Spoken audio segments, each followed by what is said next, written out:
quick notes untuk data interpretation that has been obtained by forestry people. Okay. So we're going to divide this discussion into 4 sections. We're going to deal first with the data that you have obtained, the overview of the data. You know, when you press the log, it's going to churn out tons of information, correct? So we need to find the calmness in ourselves how to deal with this string of data.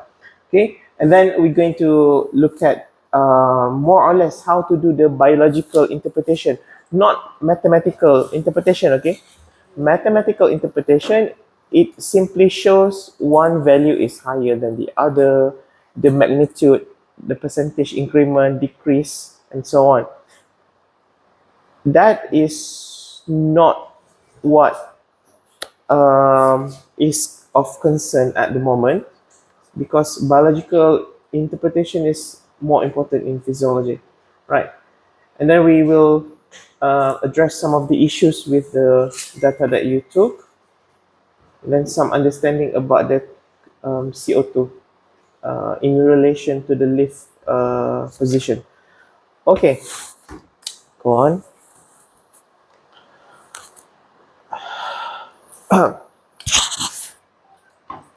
Maybe you show this first. Next slide. So when you log in your data, you're going to get these massive amounts of log, right? So many columns in the Excel, and each column is one variable. And this variable, understand this, some variables in this Excel is direct from the machine sensor. So this is regarded as input. Okay, there is no calculation involved. It's purely from the sensor. So such variables include humidity, light, temperature. Okay, there is no equation involved. You got the sensor, you got the reading, and that's the input.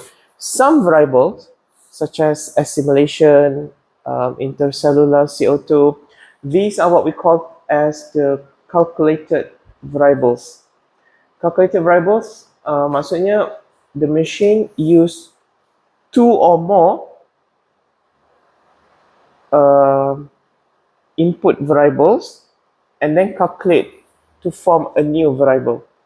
For example, like the assimilation, in order to get one assimilation value, this machine will use a number of variables such as the rate of water passage, the carbon, the delta, CO2 in, CO2 out, the delta of it, and to some degree some temperature reading as well. Okay, so all of these, depending on the equation that the machine use, you will get your assimilation. And the assimilation here, the A here, is very specific. The second part of photosynthesis, which is the Kelvin cycle. Okay, remember from the lesson that you have received before, Kelvin cycle got 3 phases: the assimilation phase, the reduction phase, and also the regeneration phase. So assimilation here sometimes is also called the net photosynthesis, kadar photosynthesis bersih, purely the use of CO2 by the leaf to get that reading. So if you have the positive reading, it means the plant is photosynthesizing. If you got the negative, what does it mean? Is it not photosynthesizing? So that's the biological interpretation of it. Just because assimilation, sometimes you get negative, doesn't mean that the plant is not photosynthesizing. CO2 is used by the plant. CO2 is also given out by the plant. 2 events, right? So when the CO2 is used by the plants, the organelles involved are chloroplasts. Okay, CO2 uptake. These are the organelles that eats up all the CO2. Another organelle, which are the neighbors of chloroplast, mitochondria, they release CO2 by breaking down sugar, right? So if you think about it, throughout the day, the plant is actually constantly taking up CO2 and releasing CO2 at the same time. When you get assimilation in a positive manner, that means the activity of the chloroplast is more than the mitochondria. Not to say that mitochondria is not functioning, it's functioning, but the dominating event is taking up of CO2. Yeah. But if the light is less, or the plant is unhealthy, or maybe it's just simply like experiencing photorespiration, the events of mitochondrial respiration is higher, the chloroplast will have less CO2 uptake, then your assimilation going to be negative. So simply means when assimilation is negative, mitochondria is the one dominating the event of releasing CO2. Okay, so that's the concept of it. Yeah. Yeah. So what happens at night? Is it purely mitochondria, or still the combination of mitochondria and chloroplast? You think at night? Is the plant for taking up CO2?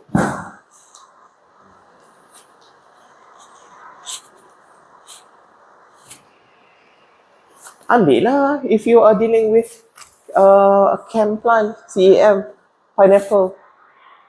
Pineapple, they open stomata very widely at night, taking in all the CO2 and then dissolve the CO2 in the form of carbonic acid to be used later during the day. So that's a special mode of photosynthesis. What about regular plant like your bamboo and your jungle plant? Actually, CO2 is also taken up by the plant, but at very, very minimum rate, because CO2 follow the concentration gradient, right? Then it will get into the cell, and then the moment CO2 gets into the cell, the gaseous CO2 will dissolve and becomes the carbonic acid, but at very, very minimum rate. Okay. Therefore, at night, the dominating event is predominantly mitochondrial event. Okay. Plants don't really have the concept of sleeping like we do. It's just that plants need to receive this moment of without light so that it can break down the sugar that it built during the day. Breaking down of sugar will give the plant the energy to grow, to elongate, to expand. Yeah. So is it really sleeping? If you think about it, that's not really sleeping. You're still working actually. Yeah. And also, the plants, they need to translocating and retransporting all the sugar to the correct organ. During the day, if they are doing too many things all at once, photosynthesizing, growing, expanding, transport the sugar, that's a bit too busy. So they kind of do some kind of work management. Certain things happen at night, certain things happen at day. So meaning to say, even though you are dealing with nursery plant or forest plant, taking measurement at night can answer some questions that not necessarily obtained during the day. For example, how much the plant is respiring at night, right? So definitely, if you're taking at night, you're not going to see assimilation. Negative, positive, definitely negative. But to what magnitude is negative? More negative, less negative, or maybe is it zero? If it's zero, what does it mean? If the assimilation reading is zero, CO2 in equals CO2 out, meaning that CO2 used by the chloroplast equals CO2 released by the mitochondria. As simple as that. Yeah. And this actually happens at certain time of the day. This actually happens, but only a brief period. Okay. So we're clear with that. So let's look at, go back one slide. We look at these common variables that we deal at the level of steady state or survey measurement. Okay. So these are the common variables that usually people pay attention to. Okay. I know there are many more variables when you log in your data, but for the fundamental of steady state interpretation, these are the ones that usually we worry about. So we have the directly variables, calculated variables such as assimilation, stomatal conductors, and so on. So I'll just go through 1 until 8. I'll just tell you what does it mean. Okay, assimilation, that is actually the amount of CO2 fixed by the leaf per unit area per second. Okay, the unit is actually micromole CO2. There's a missing CO2 there. And then stomatal conductors. Conductance is not only special to the plant. Actually, conductance, you get it in the engineering study. Conductance is, simply put, is the rate of passage of something. It can be the conductance of heat. It can be the conductance of water. It can be the conductance of light. So the rate of something to go through something, that is the conductance. Okay, so in this case, for the variable number 2, stomatal conductance to water vapor is simply the measure of water vapor coming out of the leaf from stomatal pores. Stomata are the microscopic pores located on the leaf surface. Okay, that's why the unit here should be actually mole H2O per square meter per second. Okay, so you can see that there's an Excel column associated to it. So if you have loaded your data in the form of Excel, if you go to Excel column, you will see that J is actually meant for assimilation. Column O is meant for the stomatal conductance. Okay. So why does it matter to understand stomatal conductance? This actually relates to the opening of stomata, because stomata is the predominant entry and exit for gas out and in of the plant, the gas exchange for the plant. The plant needs to open stomata for 2 reasons. Number 1, for photosynthesis, it needs to allow CO2 to get in. The gas CO2 from the atmosphere needs to enter the leaf, and it has to go through a door, and the door here is the stomata. Yeah. When photosynthesis is actively taking place, a byproduct is created, that is oxygen. This oxygen cannot stay for too long in the chloroplast, otherwise you're going to get the problematic photorespiration, especially for C3 plants like bamboo and many forest species, including oil palm as well. So stomata need to open as wide to allow oxygen to leave, while at the same time to allow CO2 to get in. But during this process, another gas can also escape, that is water vapor. So now it becomes problematic.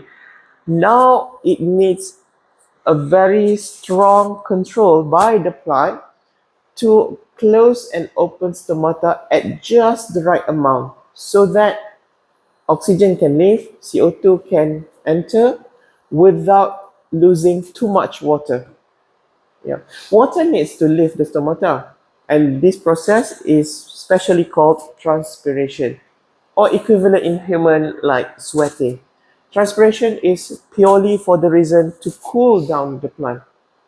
Okay, so when all of this metabolic process that happens in plant, you've got all this heat built up, right?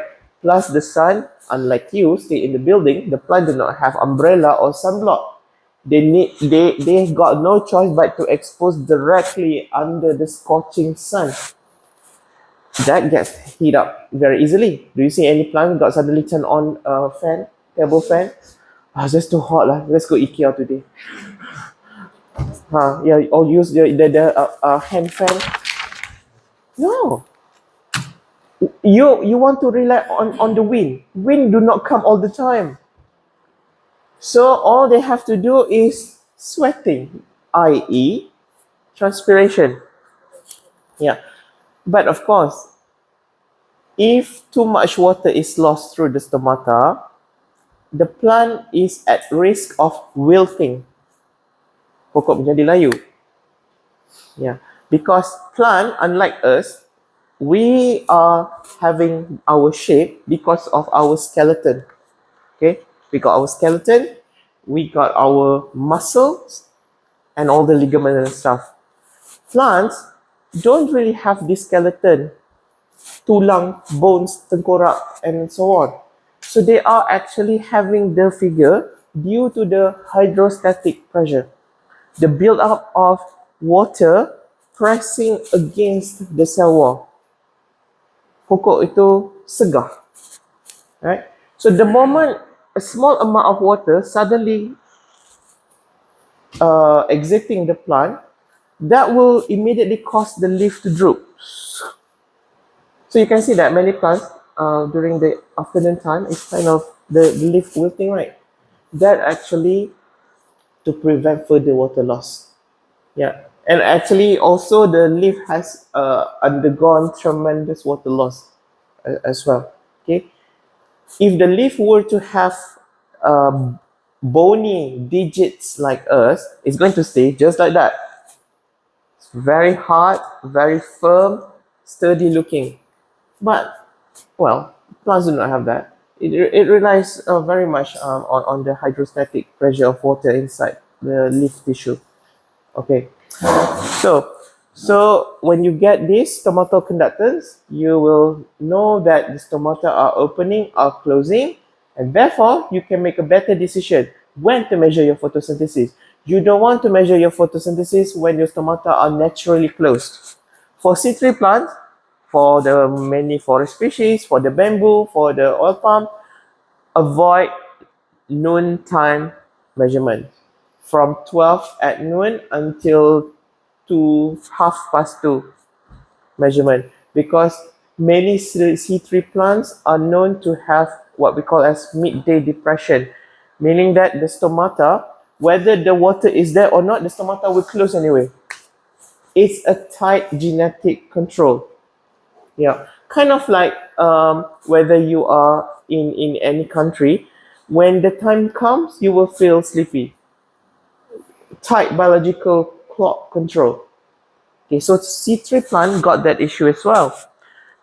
So that's why try not to measure during. I know that sometimes, especially the nursery plants, because they are acclimated to the location there, you can still get stomatal opening during the afternoon time, but that's still not optimum. The stomata can suddenly close. This has been shown many times on the mission here. It's open, suddenly it close. Yeah, because that's the noon. If you're dealing with C4 or chem, then that's fine. If you, for example, you are dealing with sugarcane or corn, then that's fine. These plants pretty much no need to deal with this midday depression because they have different photosynthesis mode. It's more modern, it's more sophisticated. Right. Okay, so what's the best day to ensure that your stomatal conductance is optimum? Well, 1 hour after sunrise until just before noon time. If your noon time around here is 12, right? Maximum if 15 minutes before 12. And then you need to stop, then continue back around 3 p.m. until 5. Yeah. But if you are dealing with LED growing plants, this don't really apply actually. Yep. You can have longer measurement taking experience with the plant factory plants. Yeah. But it's pretty much they don't really have the midday depression. Mm. But still, I say try not to do. Apa kata kau pergi main Zoho? Stop doing the measurement, take a rest for 2 hours, then come back lepas pukul 2. Yeah. Because again, this is because of the tight genetic control. Even though at the in the plant factory it's very optimum, right? There's a good tendency for the stomata to close anyway. Yeah. Can something be done with it? Well, it's genetic. Kalau kau dah warna biru, your genetic is that, can you change your skin color? Uh-huh. Unless lah you go into the machine that strip all the color away. That's very expensive. Don't do that. Yeah. Right. Okay. So stomata conductors, what happen at night? Can you measure at night? Yes, as stomata conductors will be very very high at night. Because at night it's not really transpiration, it's another thing. It's called guttation, gutasi. Yeah. The water will leave not only from stomata but from the opening at the end of the leaf tip. It's called hydatodes. If you want to spell it, hydatodes. Hydatodes. So that's the process, guttation. Gutasi. Yeah. Be careful, okay, if you want to do measurement at night and this thing is happening. This machine can only deal with RH value of 80%. If transpiration is happening, guttation is happening, it's easily to reach 80% and beyond. So you need to pay attention to the chemical column and also pay attention to the current reading of the RH. Do not let it go beyond 80%. Otherwise, you're going to get condensation in this tube. You get condensation in this tube, Elite will charge you 10,000 to repair that.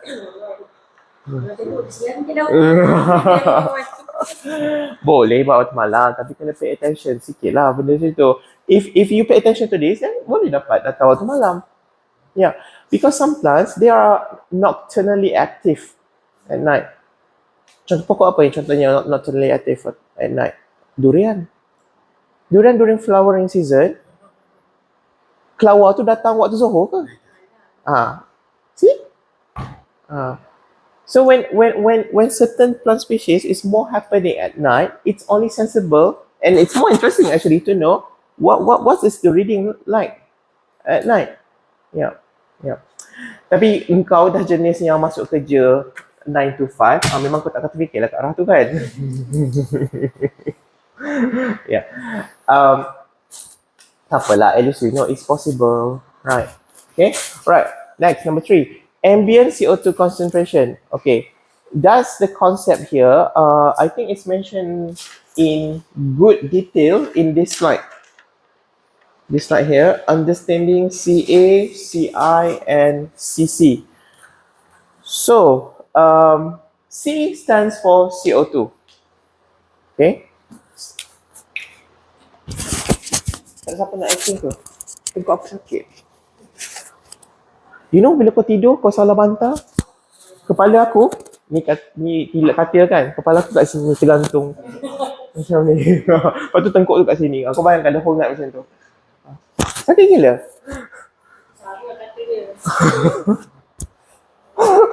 Nak kena letak anti-slip kat bawah benda tu. Supaya tak bergerak. Okay. So we have the carbon dioxide location and state. Okay. So kita tengok leaf cross section. So this is the top of the leaf, this is the bottom of the leaf.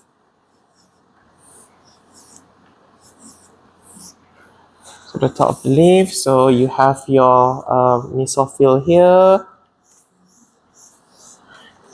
Kalau buruk, sila maafkan sebab dah lama tak mengajar botani setahun. Okay, so this is top of the leaf, this is bottom. Kau dah sains kan, tulislah adaxial, Kata science student. Ni jadi abaxial. Okay. So, CO2 outside ni penuh banyak. CO2. So, CO2 dekat luar ni dipanggil sebagai CA. Semua CO2 kat luar ni. Di luar stomata ni stomata. Stoma. Mesophyll cell. Okay. So, semua CO2 ni dalam bentuk gas. So, CA, ambient ataupun atmospheric CO2 in the form of gas. That's number one. The moment CO2 ni jalan masuk dalam stomata, lepas tu dia berada di celah-celah sel. Dia tak masuk dalam sel lagi. Still not in. Di celah-celah sel, dia dipanggil sebagai sekarang CI.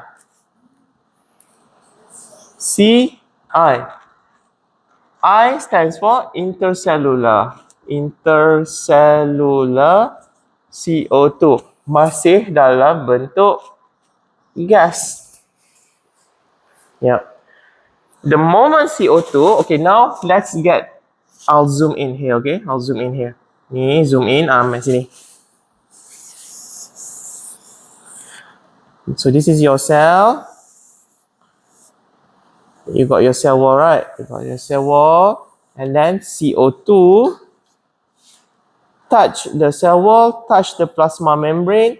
Now the CO2 will start to dissolve. And then of course dalam sel ada banyak chloroplast, right? And then CO2 ni masuk dalam chloroplast. Now kat dalam ni kita panggil sebagai CC. Bukan CC cyber cafe. Chloroplastic CO2. Ni dalam bentuk liquid. Dia dah dissolved dalam chloroplast. Okay. So which one is correct? Well, kalau sebenarnya yang paling betul adalah CC lah. Tapi mana ada lagi alat dalam dunia ni nak measure CC? Kan, maksudnya you need a very super fine needle yang sangat halus macam titian sirap untuk cucuk masuk ke dalam chloroplast tu, measure berapa larutan CO2. Cuma dia ada equation boleh kira. Okay. So for the number 3 is actually this here, CI. Macam mana machine tahu? Calculate. Benda tu. Dia tahu berapa banyak dekat luar ni. CA ni, dia tahu berapa banyak CO2 tu dah ambil, dah dissolve. Lepas tu dia kira whatever in between. Okay. So dia ada, boleh check dekat website LICOR lah, dia punya equation macam mana dia kira. So apa pentingnya CI ni? The CI maksudnya the CO2 has gone through the gate. This CO2 is almost super ready to go straight into the chloroplast. Because the issue here is stomata here. Stomata here and also whatever on the surface of the leaf, either top or bottom side of it, is resisting, thus creating boundary layer. Remember from your lesson before, boundary layer is the thin, invisible air on any surface on the planet. Whatever yang ada surface, projector, kulit engkau, buah apple, botol air aku, handset, as long as benda tu ada surface, kapal terbang or whatever, immediately above the surface, there is a thin air of still unmoved udara. And that's the boundary layer. Selagi boundary layer tak, I'll just use different color. So let's say that this is your boundary layer. As long as the boundary layer is not broken, CO2 cannot enter. You see what's the problem here? When CO2 do not enter, how on earth photosynthesis is going to happen? Right. So that's why the machine here, you can set the fan. You set the fan to 10,000 RPM to create turbulence. Apa turbulence Melayu? Hari tu dah tahu dah, lupa lagi. Turbulence. Apa? Pusar. Pusar. So you're creating turbulence in here to break boundary layer. The moment this breaks, now CO2 can rush into the tissue. Yeah. Hence, the wisdom of God creating the wind. It's not for you to heal by the beach.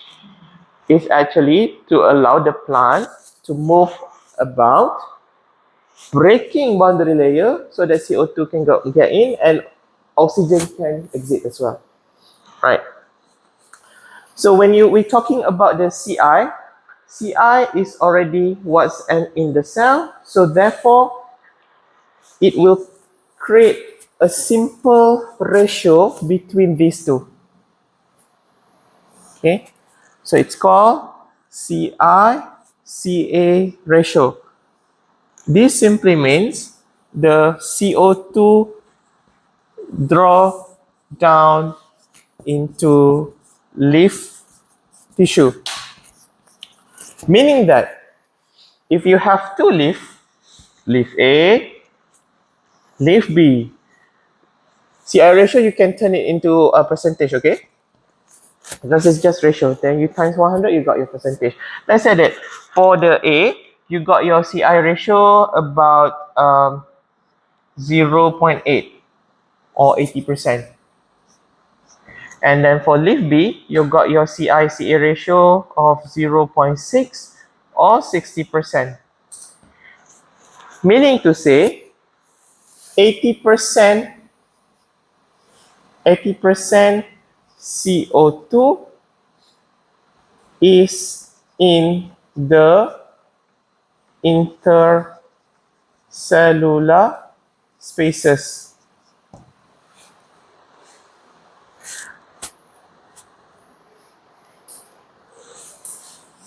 CA, you can control using the machine. Let's say that with the machine, you give 100 ppm of CO2.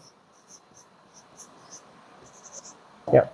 CI, the machine can calculate. When you calculate, your CI is 200, 80 ppm. So what's that?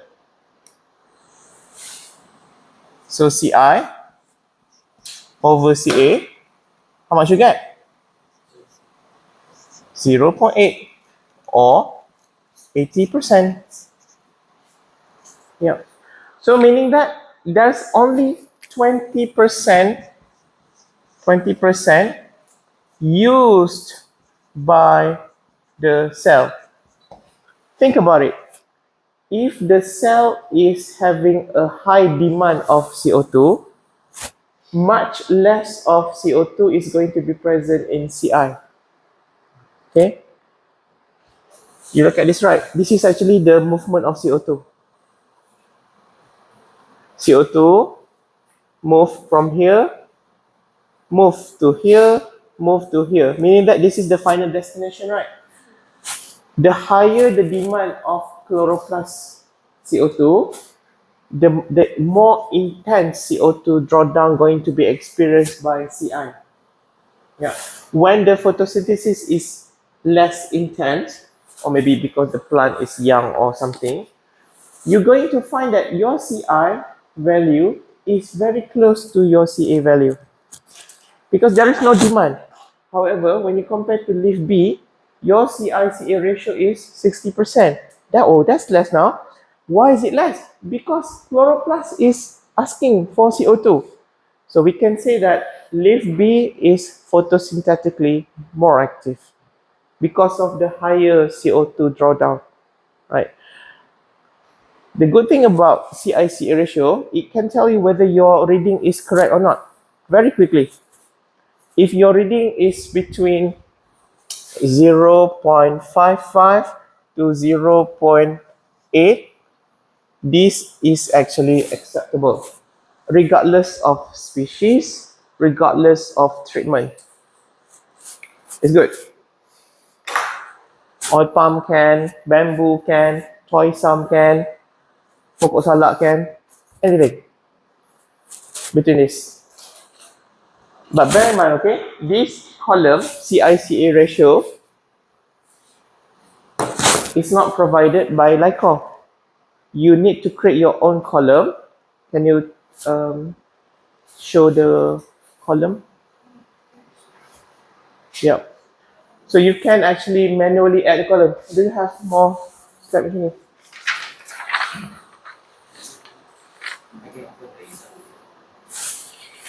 Yeah. So we got an example here. You can manually add the column here. Yeah. Add je lah kat sebelah. Insert. Sebab by default, LICOR do not come with it.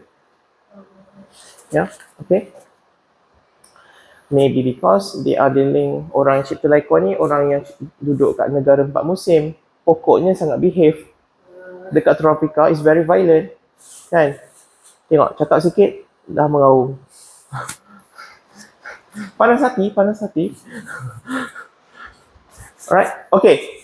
So that's a quick rule of thumb. I can say that rule of thumb. Whether to say, what happens if it's not in this range, 0.55 to 0.8? Better jangan gunalah daun tu. Jangan guna daun tu. Sama ada the leaf, something wrong with the leaf or something not right with your machine. Maybe the setting is not right somewhere. Kan? Right. Okay. So what else?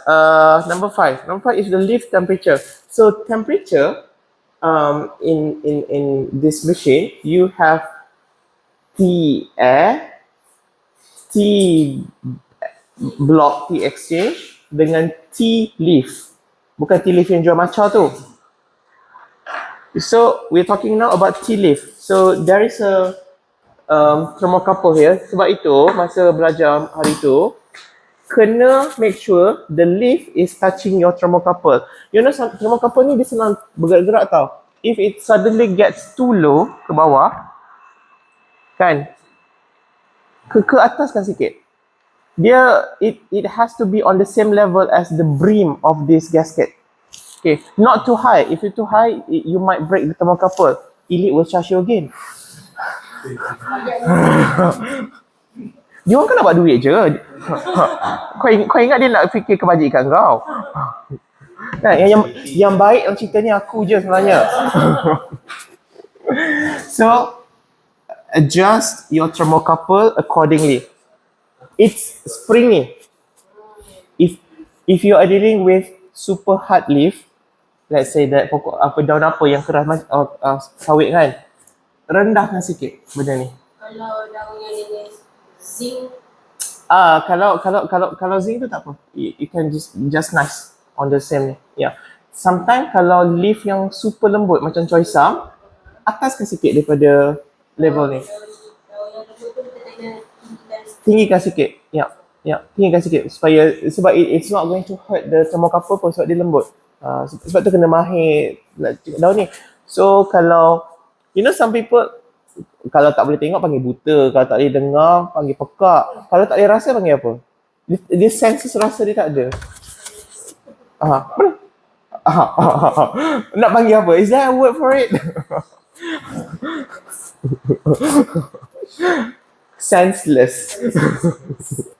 Betul-betul macam kurang ajar. Awak ni senseless lah.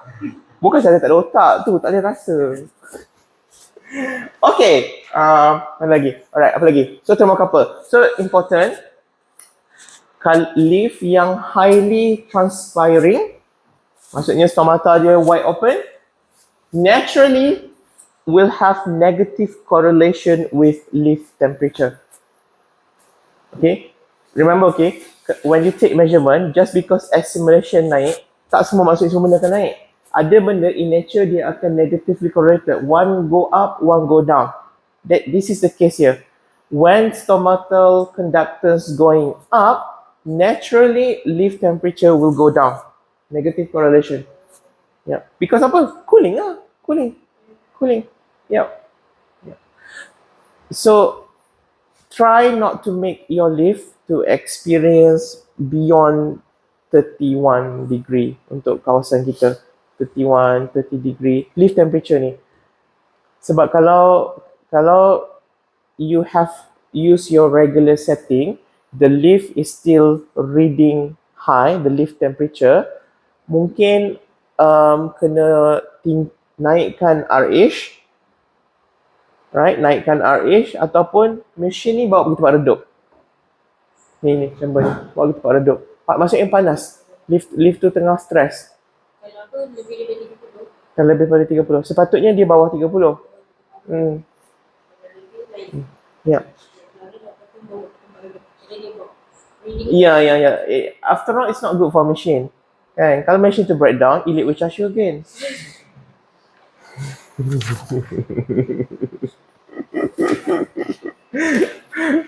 Dia kan nak bagi orang ni ingat sampai bila-bila. Kau main duit sekarang. Dia sampai bila-bila dia ingat. Kan? Okay, apa lagi? Number 6. Tutup minyak. External ambient PPFD. Ingat lagi tak PPFD tu apa? PPFD. PPFD. P.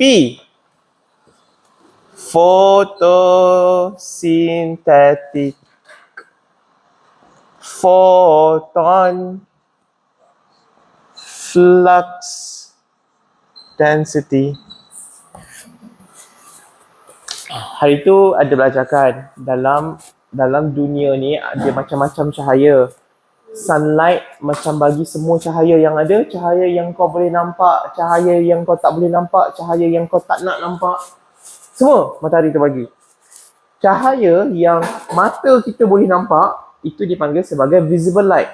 Nilainya 400 nanometer to 700 nanometer. It so happens that this visible light is also the light that is going to be responsive for plant photosynthesis between 400 to 700 nanometer.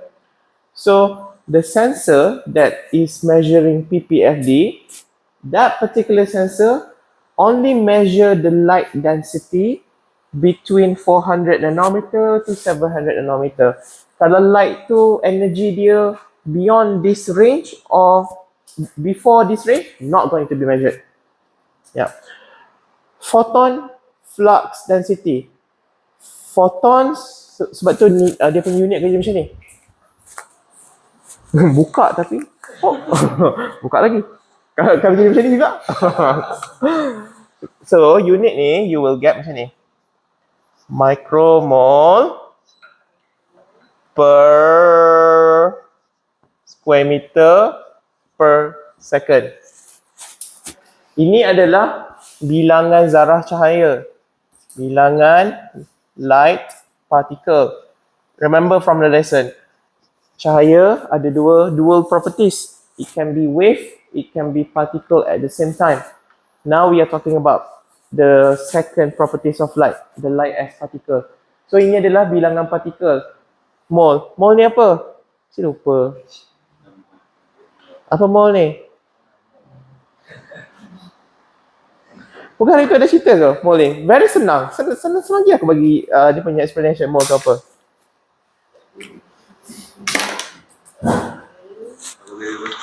Nombor dalam bentuk huruf. Oh bukan, nombor dalam bentuk perkataan. Ingat je ni. I say words, you say number. Senang. I say single. Duet. Triad. Quadruple. Decade. Oh, dozen.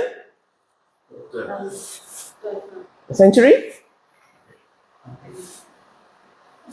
Alaf. 1000 lah. Alfun malaikah. Kau baca Quran tak? So, mole? Mole tu satu lah juga. Mole. is i.e. Avogadro's constant. Tanya macam tu.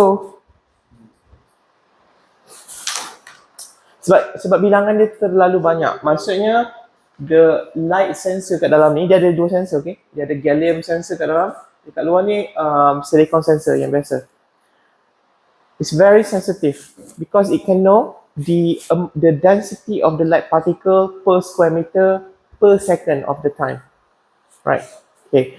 So it's very crucial for the first time when you are dealing with any plant to open this thing. Ni, cap kat bawah ni. So that you know what is the light in your plant natural environment. Because I can see that from your data yang bagi tu, kau tak buka benda ni. Ni, tak buka. Buka ni bukan saja untuk tahu, so that membantu untuk interpretation. Bukti tak buka apa? Nanti sikit bukti dia tak buka. Nah. Itu pun kan dia ada satu tu pun sebab mungkin cerah sangat, so dia tembus ni sikit. Sebab benda ni kan macam yang apa bayang kau kan. So buka. Ya. Kalau buka tu, let's say that kalau buka your nursery reading is 1000 micromole, takkanlah nak bagi dalam ini 1000 juga. Kena naik kan? Kena naik sekurang-kurangnya 30%. Sebab apa? Sebab bila kita deal dengan steady state or survey measurement, you don't want to underestimate assimilation reading. Sebab pokok bukan terima satu cahaya reading sahaja sepanjang hari. Dia fluctuate kan. So kita cuba ambil yang on the upper side of it. Maksudnya itulah capacity dia yang paling tinggi kalau berlaku pukul 11 pagi pun. Jadi macam mana kita nak tahu benda tu? So rule of thumb dia selalunya buka ni, let's say dekat situ 1000, bagilah extra at least 30%. So maksudnya 1003. 1003, sekurang-kurangnya 1003. Dia akan ada efek dengan data tak ada. Ini sebab ni sensor sahaja. Ini adalah variable yang input direct tu. Detect terus dapat bacaan. Dia tidak menyumbang lagi kepada photosynthesis tu. Dia hanya sensor je lagi. Sensor bagi reading. Ya. Can you show macam mana? So untuk selamatkan korang, apa kata jadikan salah satu grid ni grid QM out. Tu tengok macam mana nak tukar. Supaya sentiasa tahu. At least boleh teringat nak buka ke apa. Oh dah ada. Buat tunjuk balik. Buang lepas tu make it happen. Ataupun ganti yang baru ke. Buat macam mana.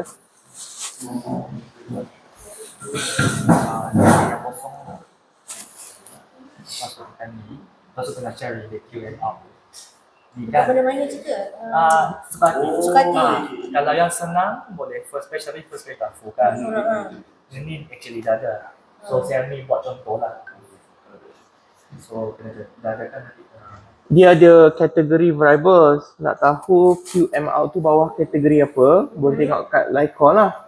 Untuk cepat. Boleh je kau rajin. Baca satu-satu. So QMR bawah apa? Is it quantum? QMD out. QMD out. Dia dah keluar kat sini.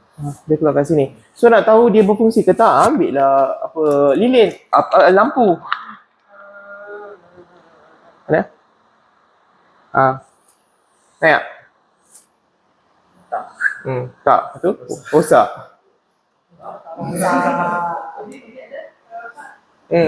Sensor tak fungsi. Macam mana kau pasang? Ke loose? Kabel dia kadang-kadang loose.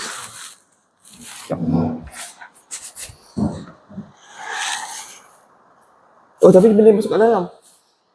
Aku tak boleh nak ni lah. Engineer sibuk nak makan kuih.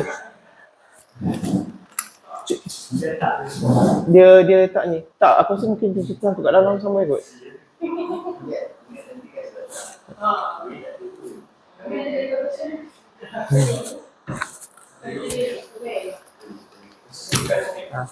Disebabkan korang banyak deal dengan kat luar. Jadi bacaan cahaya terkini dekat kawasan tu tak kira nursery ke, ladang tebu ke, kena tahu. Kan? Kalau tempat tu jenis naturally redup, contohnya you are studying understory liana. Kalau reading dia dah memang 700, takkan kau nak set sampai 1500, nanti pokok tu terbakar pula. Kan? So 700, rule of thumb-nya mungkin boleh set sampai 1000. So based on paper, certain paper dia buat fixkan yang reading tu macam 1000. So kita akan fixkan dekat sana 1000 kalau kita tak. I tell you what, banyak paper that I read sebenarnya, dia tak tahu pun this fact. So if you are following that, there is a good chance you are going to underestimate your assimilation. So meaning ni Tak semua orang ada luxury, ada plant physiologist. So there's a good chance sebenarnya yang reading dia tu could be better. Yeah. Yeah. Yeah. Ikut paper, you just ikut dia punya the insight of the paper, not necessarily the absolute value, whatever they are using. Yeah. so before ni kita buat constant untuk punya Constant kalau memang tempat tu memang is the same region, kan? Let's say that you are working in a small city, memang city tu reading most of the time about 1200. And then you decide want to use 1007. Okay je. Okay je, because the city tu memang consistent macam tu je. Kena lebih sikit. Kena lebih sikit. Kalau tidak, you underestimate assimilation. When you underestimate assimilation, not only that the photosynthesis is low, stomata tak buka. Bila stomata tak buka, that's incorrect lah sebenarnya. Bukan kata completely salah, kurang tepat. Kurang tepat.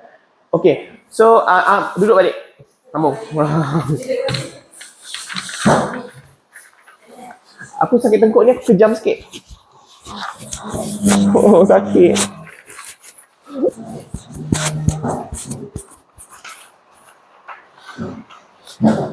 Duduk je. Kau nak duduk ni, tepi ni.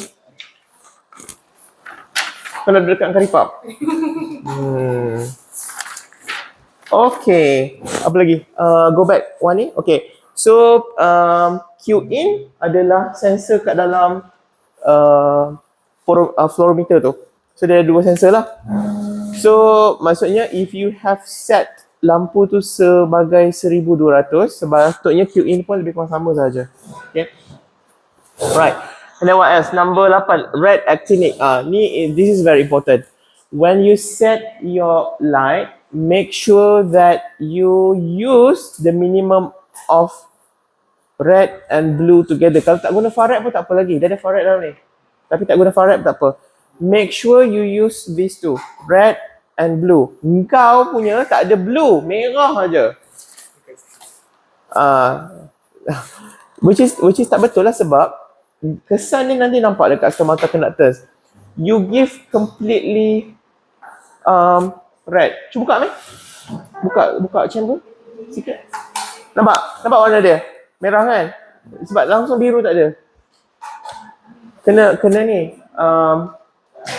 The reason kita setkan warna biru tu sebab if you remember from your lesson before, we talking about green leaf. Green leaf, green because of chlorophyll pigments tu kan. Chlorophyll dia ada dia punya what we call as absorption spectra. Absorption spectra untuk chlorophyll ada dua peak. Dia absorb maximally dekat dua warna, red and blue. Sebab itu banyak plant factory gunakan red dengan blue sebagai lampu LED. Ya. Jadi kalau red dengan blue sudah diketahui yang akan diabsorb paling banyak oleh chlorophyll, tak kiralah spesies apa, tak kiralah treatment apa, tropika ke, tak tropika ke, kenalah letak warna biru. Tak boleh kosong. Engkau letak kosong biru kat sini. Kena masukkan biru tu. Jadi berapa banyak letak biru? Minimum 5%. 5%.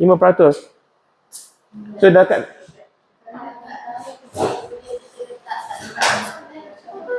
Dekat dalam ni.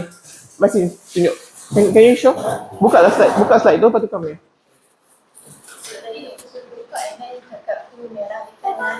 Yang ni. Dekat dalam environment. Can you show? Apa kau buat main? Kau bunyi dia macam tu. Bateri habis? Mati. Weh, tak sempat aku nak ni.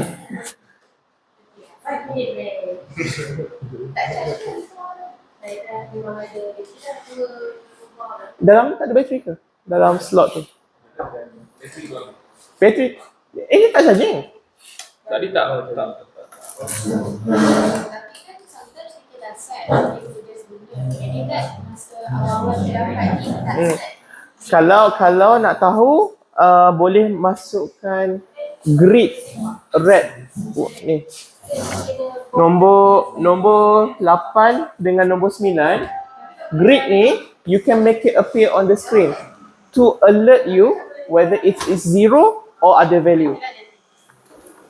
Tadi kita tengok kan boleh tambah grid baru kan? Tambahlah grid ni. Grid merah dengan grid biru. Sebab default LICOR tak letak. Ya, tak letak. Kalau dah penuh muka surat 1 kan ada banyak muka surat. Pergilah muka surat 2.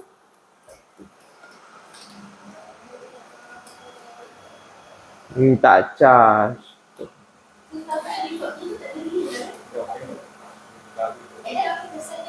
Kesan dia kejap gini tengok. Jadi kesan dia. Okey, katakanlah nak tambah parameter nombor 8 dengan nombor 9 kan? Boleh gunakan nombor 2 ni. Kan kosong kan? Cuba buat. Cuba somebody cuba belajar buat. Tambah nombor 8 dengan nombor 9.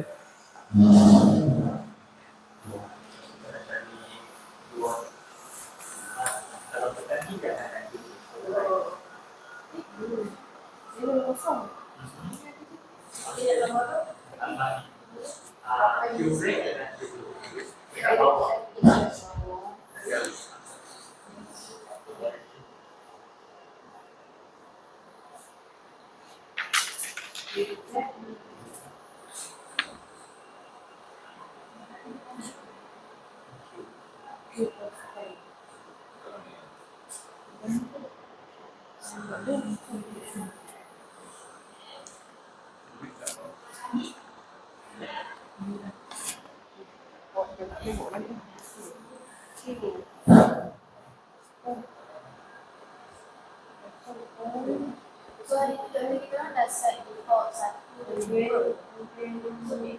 Apa 1, 2? Default yang apa tadi tu kita set. Fluorescent. 1, 2 tu fluorescent. Pink setting.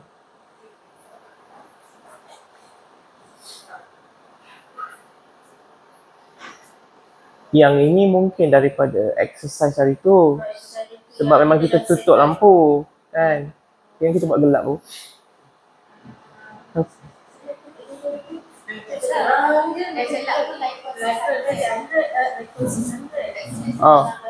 Sini terang je. So still dosa kau kan aku.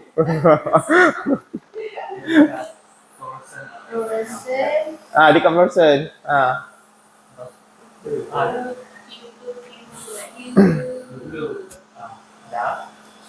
Lepas tu like red. Biru kan, masukkan dua-dua supaya kita boleh tahu the sensor is working or not.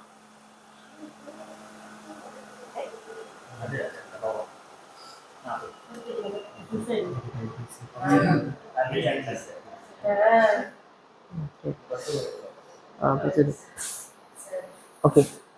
Go back to slide tu. Can you click this link so that we can show them dekat LICOR ni. So I know it looks overwhelming kan, ada banyak list tu kan. If you go to website LICOR, dia divide all these variable according to section. Dia ada section fluorometer, ada 10 variable. Section exchange, gas exchange ada certain parameter. So we can see here. So for example just now kita bagi section apa? Fluorescence. Fluorescence kan. So kita tengok kat sini. Tengok. Ini aquatic Q, so it's not related to us. Tengok. Console. So setiap section ni ada dia punya tu. So kalau nak cepat, you should know the section that you want to look for. Ni fluorescence kan. So apa tu? QM semua tu dalam tu. Ini fluorescence S. Steady state fluorescence section. S tu steady. Ya. Jadi tak adalah terkabut-kabut nak buka tu, nak tengok baca satu-satu. Jadi kita dah tahu, lompat terus ke section FLRLS. Lepas tu carikan dia punya variable tu. Q blue, Q infrared, Q red. Menunjukkan mesin ni berupaya untuk setkan 3 cahaya. Kan? Dia mahal dia sebab sampai 3 cahaya dia boleh set. Cahaya keimanan je dia tak boleh masuk dalam tu.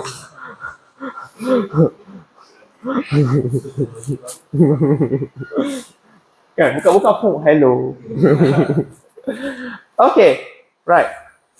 Now finally is the calculated variables. Yang ini kita boleh masukkan macam tadi tu, tambah column baru dalam Excel. ICA kita dah tengok tadi kan. Ada dua lagi, IU dengan ICE, ice. IU tu adalah kecekapan penggunaan air oleh daun. ICE adalah kecekapan penggunaan CO2 oleh daun. So apa benda-benda tu sebenarnya? Ni semua efficiency measure. Mana duster? Tak ada. Sorok tu siapa nak nampak? Just this side.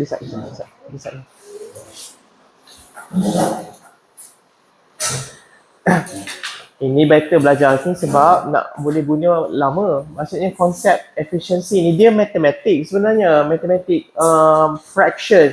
Tapi you turn fraction tu, selalu kita tengok kan 1/2, 3/4.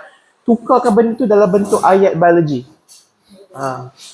Kita tengok nombor satu. Kita tengok IWU. IWUE. So dia punya nama penuh adalah intrinsic water use efficiency. Okay, formulanya senang sahaja. A bahagi GSW. Jadi apa interpretation dia? Dia nak menunjukkan the amount of carbon fixed per unit of water loss. Senang aja. Maksudnya untuk setiap satu unit air yang hilang terbebas keluar dari mana? Dari daun lah.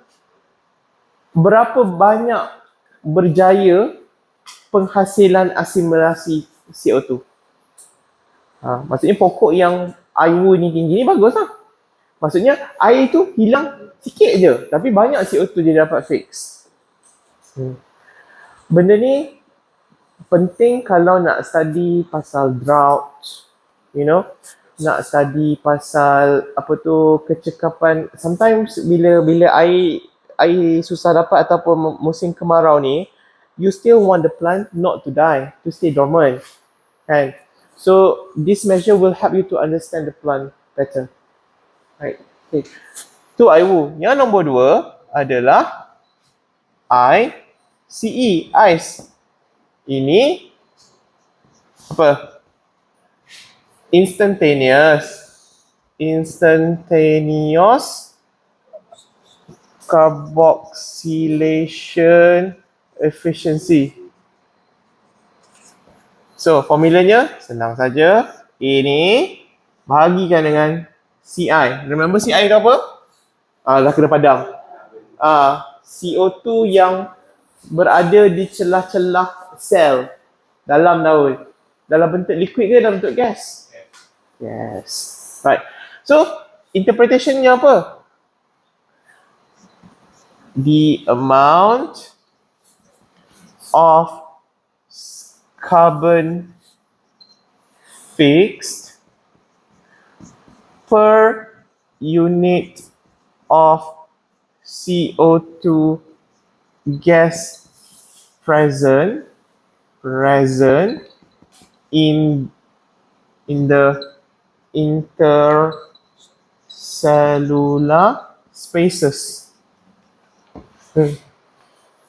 Maksudnya bila gas tu kena masuk dulu. Kan bila boundary layer dah pecah benda semua, gas tu dah masuk, dipanggil sebagai CI.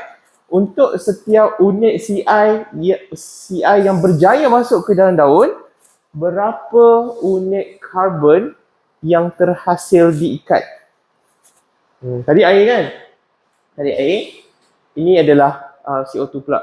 Jadi kedua-dua ni bagi somewhat comprehensive measure mengenai performance daun. Kecekapan daun tu.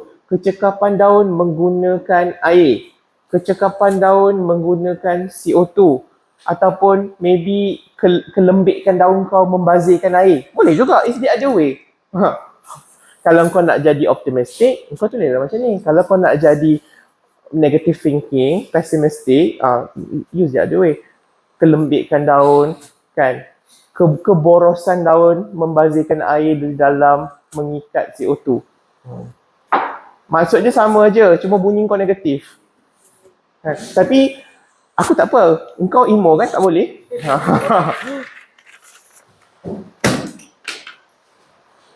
Sebab tu tak emo, kan? You know, some scientists actually, banyak je scientists yang kena reject work sebab dia tak pandai tulis. Sebab emo dalam tu. Orang tak suka benda emo ni. Actually I like orang emo tau. It's my joy in life untuk balas balik apa dia buat. Ya. Macam mana data ACI tu? The more it better or the less? ACI maksudnya kalau CI ni kalau yang ini kalau lagi tinggi lagi bagus kan. Yang ini kalau lagi rendah lagi bagus. Maksudnya pokok tu lebih efisien. Sikit sahaja masuk terus guna untuk ikat CO2 untuk carbon fixation. So dia ada contrasting ability. Ini boleh tambah kat sini.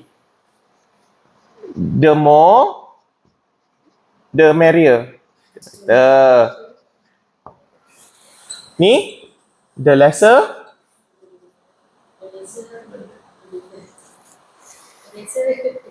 The lesser the better.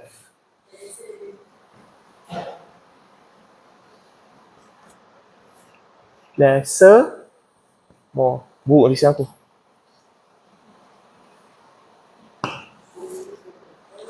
Ya ke? Betul? Betul? Betul ke? Betul ke? Dia kena fikir sikit kadang. Betul ke tak? Tak, kalau betul tak apa. Kalau tak betul kenapa? Yang atas tu betul lah. Yang bawah tu.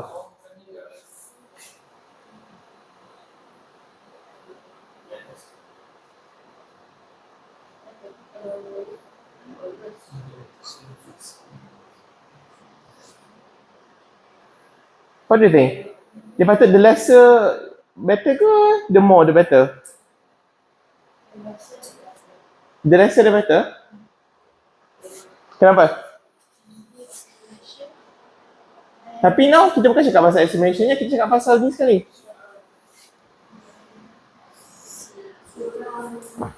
Okay, kita boleh lukis sikit untuk membantu. So, kita ada dua daun. Kita ada daun A, kita ada daun B. Okay, daun A, estimation dia sama dengan 10. Daun B pun estimation sama dengan 10. Tapi daun A, CO2 gas yang berjaya masuk adalah 1. Daun B, CO2 yang berjaya masuk adalah 2. Mari kita tengok berapa dia punya ice kat sini. A bahagi CI. Berapa? 10 lah. 10 bagi 1. What about this? A bahagi CI sama dengan 5. So, tukarkan dalam ni. Ayat ni dia akan jadi apa tu? 10 carbon is fixed per unit of CO2 present. Yang ini pula 5 carbon is fixed per unit of CO2 present. Jadi boleh jawab tak? The lesser ke the better untuk ice ni?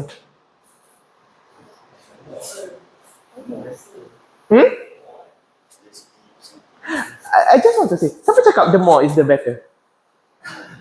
3, 4. Apa? Itu apa? Aku angkat siku. Siapa kata the lesser the better? Ada 4 orang kata the more the better. Siapa kata the lesser is better? Ain ada pula. Kau tak boleh atas pagar. You cannot stay kat atas sirat for forever. You have to go to the fire or to the garden eventually. Mana? Dua-dua sama estimation 10. Tapi seorang ada satu je masuk dapat 10, seorang ni masuk 2 pun dapat 10. The more lah. Tengah-tengah dekat situ. Maksudnya dia sama macam atas ni.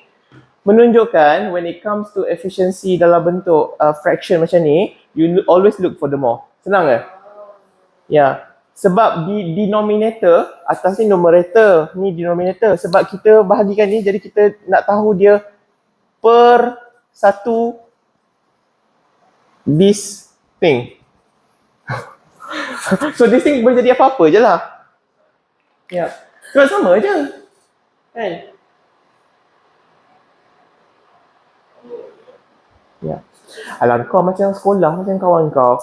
Masing-masing ada 24 jam sehari Tuhan bagi. Kan? Kawan kau dapat 24 jam. Engkau yang pucat sikit ni pun dapat 24 jam juga. Kan? Ni dapat 20A. Engkau dapat 13C.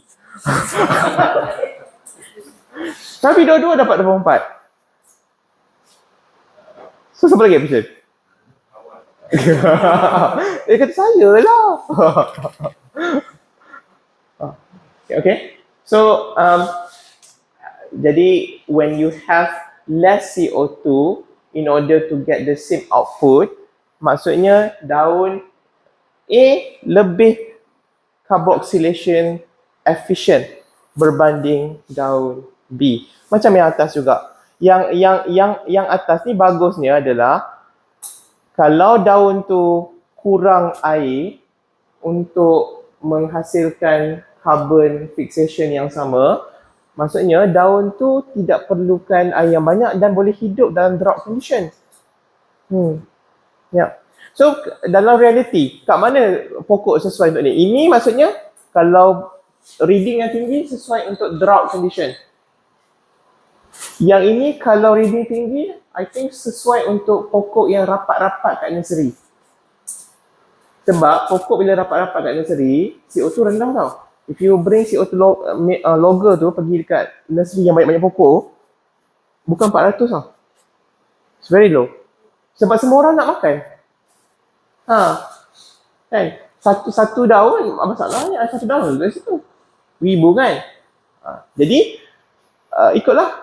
You can use this to understand the drought situation better for the plants. You can use ICE untuk understand pokok yang spacing rapat.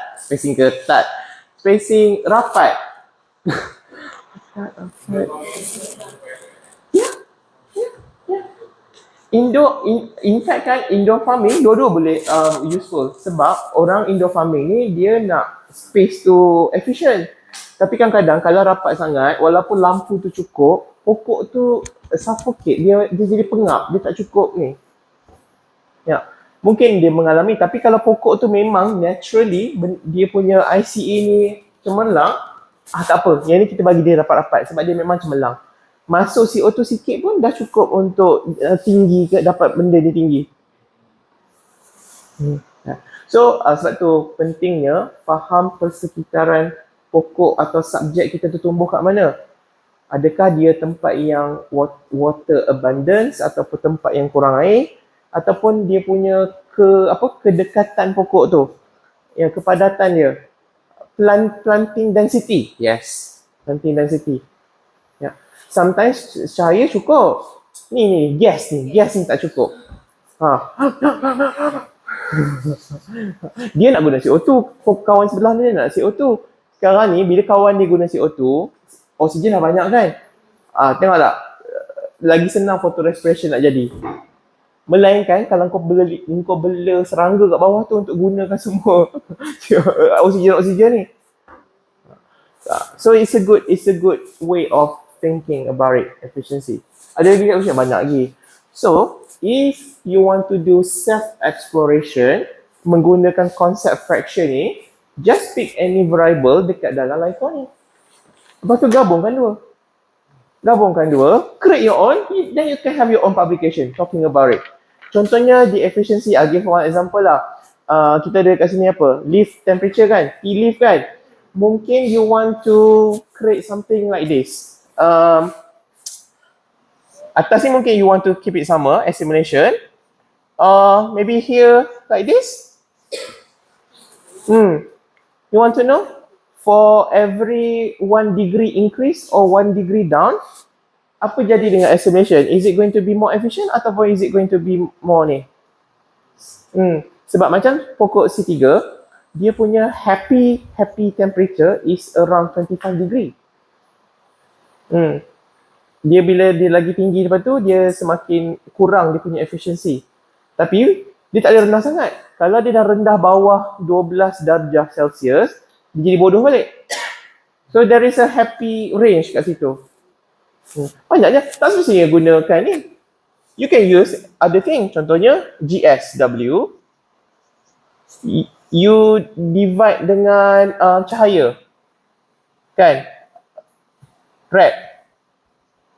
Q-red. You want to understand, untuk setiap peningkatan satu unit warna merah, adakah meningkatkan GSW? Sebab you want to have a plant yang mungkin don't worry about the water, just transpiring as much as you can. Sebab kita orang tak nak beli ni electric mister, kita nak gunakan pokok sebagai mister. So you want the plant to transpire so that humidity boleh increase. So apparently bila bagi lampu merah lebih contohnya, humidity increase. But of course you need to understand the efficiency. So you study pokok ini berapa GSW over Q-red. Then you find, one is the best because a small increment of Q-red, GSW, boom, meletup. Ini tak ada dalam publication mana-mana lagi. Ini tak ada lagi. Boleh buat. My point is, bila ada sedikit kemahiran mathematics, banyaklah benda boleh buat. Kan? Tak payah tunggu kau jadi Einstein rambut macam tu. No need. Lambat lagi. Ataupun mungkin tak jadi pun. Right. So, it's a beautiful thing when you combine science dengan mathematics. Okay. Statistik tu bukan matematik sangat tau. It's just dia macam just to prove a point whether your treatment is working or otherwise. Right? Okay, next. Okay, ni dah cakap tadi ya. Dah tengok tadi kan slide ni. One thing, nanti boleh tengok dekat screen tu. Nak set ni, there is two way. You can either set dalam bentuk absolute value, berapa micromole cahaya yang nak ada dalam chamber tu, ataupun setkan percentage. Maybe you can show, bagi contoh. Let's say that you want to set 1000 micromole cahaya.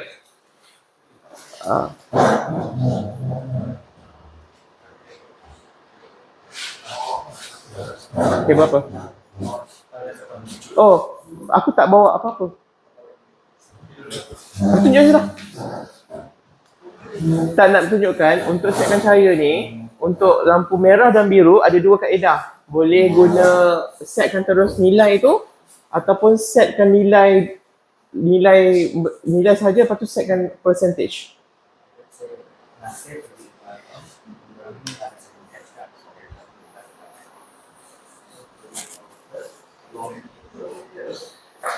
So kita set kalau nak set warna Oh.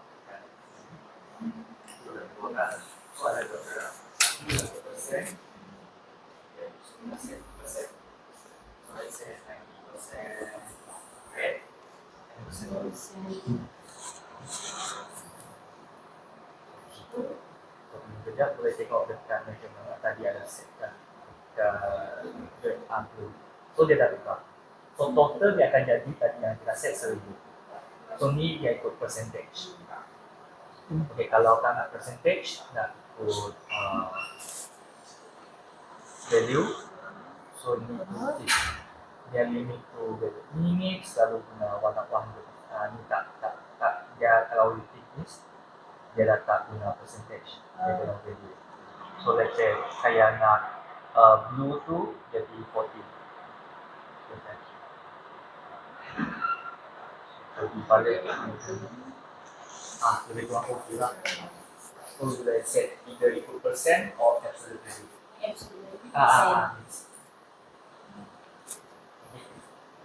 Biru tu ada maksimum tau, I think 500 saja. Warna merah I think 2500 maximum value boleh pergi. Biru 500, far red tu 20. Maksudnya itu saja maksimum nilai micromole yang boleh alat ni capai. Yeah. Alright, okay.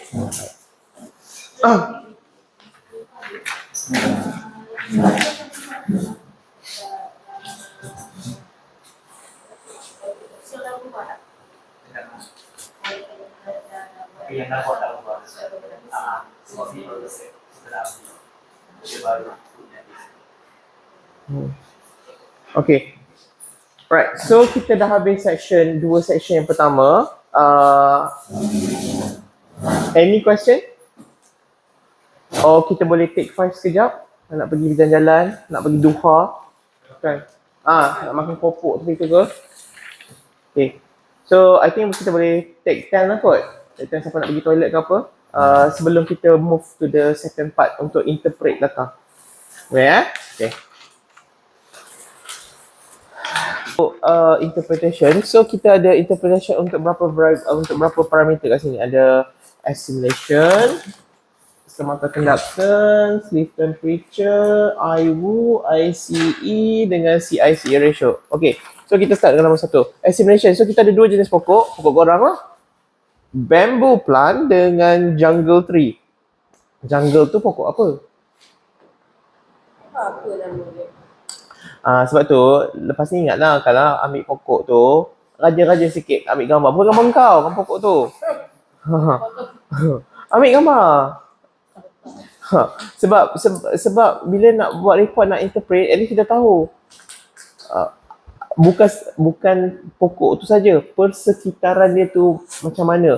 Mungkin sebenarnya kat sebelah dia tu ada pokok lain yang sebenarnya musuh dia.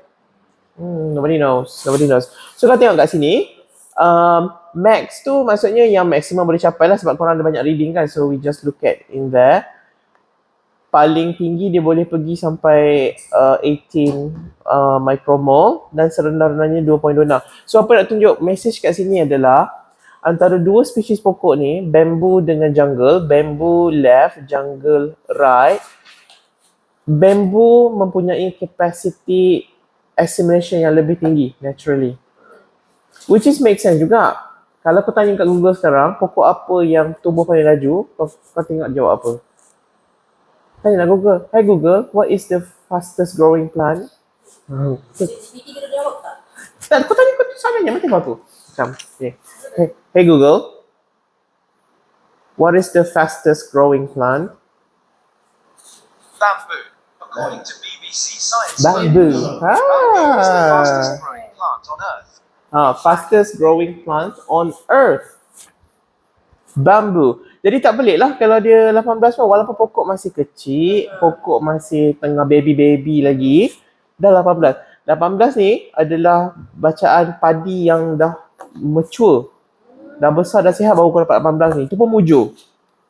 Bamboo walaupun kecil tengoklah 18 sebab dia kan fastest growing plant on the planet. Okay. Nak dibandingkan dengan pokok sebelah tu, pokok jangga yang kau tak tahu pokok apa tu.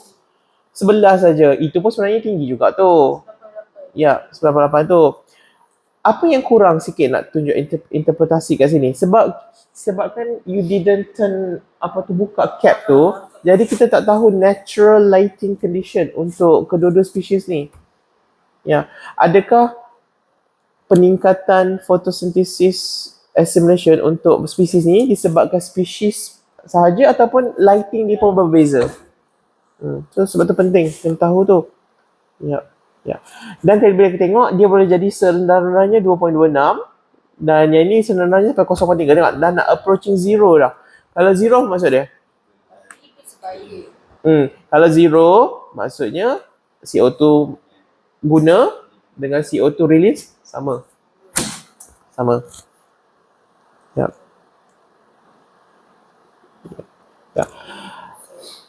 Dari segi plant responsiveness, kalau tengok ni kan, yang paling rendah paling tinggi, siapa yang paling besar jurang perbezaan? Jungle lah. Sebab setinggi-tinggi jungle tu boleh sampai 92% lagi.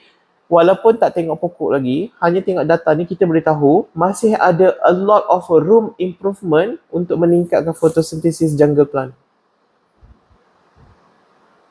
Yep. Sebab without any treatment kau bagi pun dia dah berbeza macam tu. Kan? Untuk buluh pun ada juga, tapi tak sebesar jungle tree lah. Jungle tu nak 90%. Okay? Ya. Ini tak boleh nak kata definite interpretation lagi sebab reading satu je. Kan? You want to do the statistic, at least you need 3. Kan? Right. Okay, so that's about assimilation. Next, tengok apa lagi? Ini mari kita tengok apa jadi dengan pokok engkau bila kau tak buka lampu. Antara dosa-dosa yang boleh berlaku. Kau tengok ya.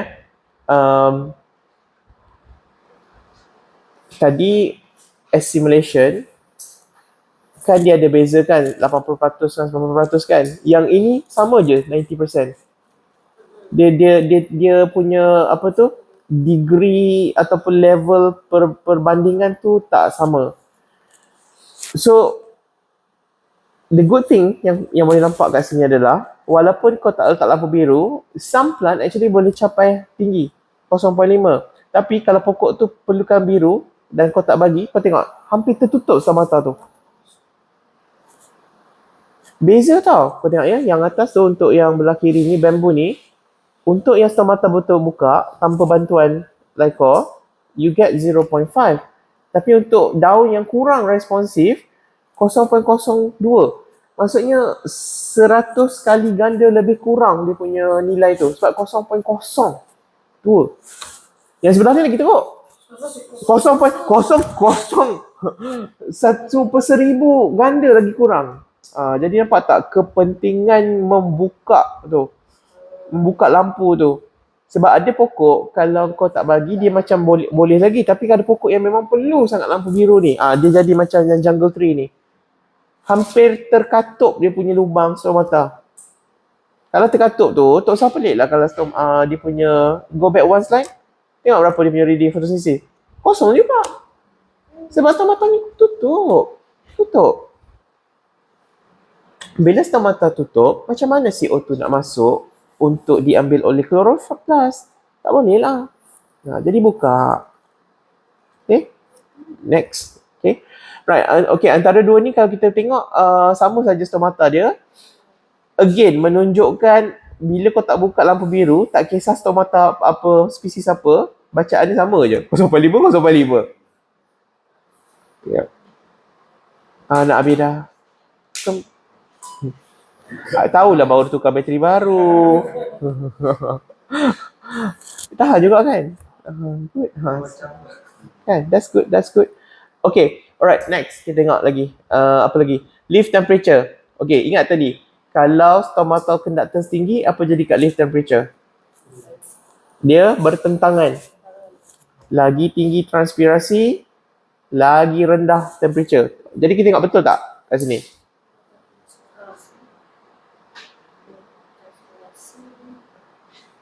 Ke tak ada beza temperature?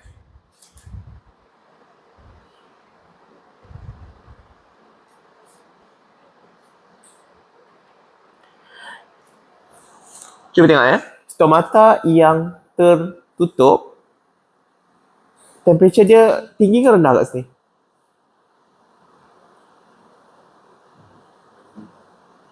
Lagi rendah. So, sama tak macam ajaran ni? Ke bertentangan?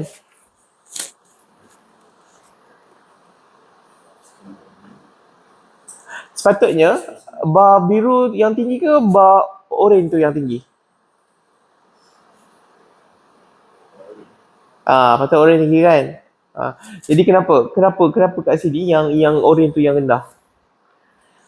Okay, kalau jadi macam ni, don't jump into conclusion lagi. Kau nak kata aku scammer. Tengok difference tu, 2-3% sahaja. Ini sebenarnya lebih kepada isu sensitivity thermocouple. Thermocouple tu dia ada plus minus 5% kan. Maksudnya temperature untuk kedua-dua daun ni sama je sebenarnya.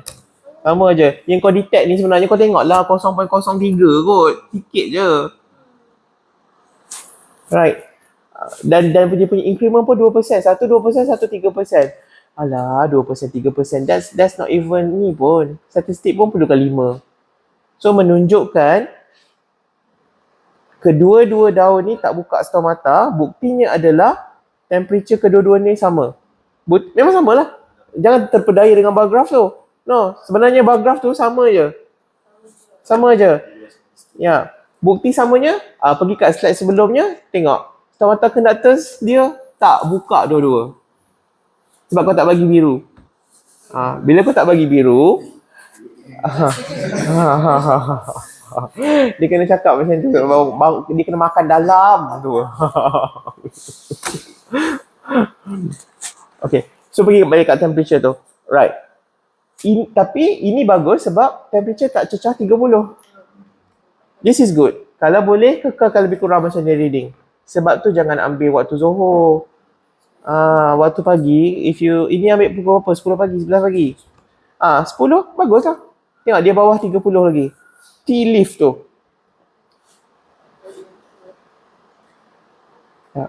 Apa jadi kalau bagi lampu biru? Mungkin temperature tu akan rendah lagi. Sebab stomata tu buka kan? Ya. Masa tu akan buka. Alright, okay. Boleh go on lagi. Dia benda pula ni. Okay. Ini kita boleh cakap dari segi kecekapan penggunaan air antara dua spesies yang berbeza. Spesies bambu dan spesies jungle tree. Spesies bambu ni walaupun assimilation dia tinggi, tapi kita boleh lihat dia punya kecekapan penggunaan air adalah jauh lebih rendah berbanding jungle tree. Ya. Tapi benda ni bukan jadi masalah sebab in order to get something you have to sacrifice or you have to invest something. Ya. Menunjukkan dekat sini bamboo tree dia sacrifice air untuk buka stomata tu supaya CO2 boleh masuk dan buat fotosintesis. Dia tak kisah kurang sikit intrinsic water use efficiency ni. Untuk pokok yang jungle ni, walaupun kau nampak dia punya tu tinggi, efficiency dia, tapi stomata dia tak buka. Dia tak buka pun mungkin sebenarnya tak ada guna pun. Mungkin nitrogen dalam badan dia tu memang rendah. Kalau buka luas-luas pun, CO2 banyak masuk pun, tak ada siapa nak buat fotosintesis. Jadi again jangan terpedaya. Tapi kalau ada dua spesies yang sama, cuma treatment berbeza, satu tinggi nitrogen, satu less nitrogen, and then you get one of them seorang tinggi seorang rendah, you can bagi tahu with confidence yang tinggi itu memang water use efficiency lebih bagus dan sesuai hidup di kawasan drought or water deficient area. Water deficient ni tak semestinya kena tunggu musim kemarau. Dia boleh jadi dekat kawasan yang naturally air tak bertakung sangat. Contohnya dekat kawasan slope. Kan air turunnya kan dia tak boleh nak pegang air tu. Ya. Jadi kalau nampak tinggilah kecekapan penggunaan air tu. Jadi sebenarnya Apa kita cuba capai kat sini? Tinggi IU ke rendah IU? Ikut research question masing-masing. Sebab tu pentingnya kena tahu research question ni apa yang cuba dijawab. Sebab tu kalau ada projek ke apa, sentiasa bawa kertas yang ada tulis satu page je, apa kau punya objektif, apa kau punya hipotesis, and your small research question. One page, bawa all the time. Simpan dalam wallet, simpan dalam handset, simpan dalam baju handset kau, simpan dalam baju handset kau. Supaya tak lupa. Sebab bila kau dapat projek lama kadang kau dah tak ingat dah, kenapa pergi buat benda ni? cerita dah panjang sampai 2 tahun, benda tak sudah lagi. Kan? Kau dah pergi hutan tu 16 kali dah. Kan? You just want to get it over with saja. Itulah dia punya reality. Tapi kalau pokok dia sama kan, I'll say that you are comparing between the 2 species of bamboo. I would say that bamboo yang sebelah kanan tu lah bagus. Ya, bamboo sebelah kanan tu bagus. Ya, nak lagi cantik, ambil reading ni, compare dengan biomass dia. Ambil petik daun dia, ambil dia punya dry biomass, lepas tu correlatekan dia punya 2 reading ni. So maksudnya pokok ni mungkin bukan sahaja IU dia tinggi, but the biomass accumulation is also good. Perfect. We can use this species untuk jadikan snack panda. Bagus lah. Selalunya kan pokok yang IU tinggi ni, dia punya NUE pun tinggi juga. Nitrogen use efficiency. Maksudnya walaupun nitrogen tu tak banyak dalam tanah, tapi dia boleh tangkap. Mungkin bukan sebab root dia tangkap, tapi ada microbes yang dekat dalam tu yang tolong tangkapkan. Don't be surprised. Kalau dalam perut engkau ada macam-macam vitagen punya bakteria, dalam saluran vascular xylem dengan phloem daun pun ada juga benda. Kan? Cuma kadang-kadang benda ni sama ada beneficial atau tak beneficial saja pada pokok. Okay? Alright. Right. So nak tanam bambu ke nak tanam jungle? Tak apalah, ini saya nak interpret je lah. Saya nak interpret. Okay, go on. Daripada segi ICE pula. So, patternnya sama, tapi cuba tengok the degree of ni. Based on your lesson earlier, tell me, between the 2 plant, yang mana lebih sesuai hidup di rapat-rapat? Jungle ke bambu? Based on the lesson earlier, yang mana sesuai untuk ditanam rapat-rapat? Jungle. Why? ICE dia paling tinggi. Ya.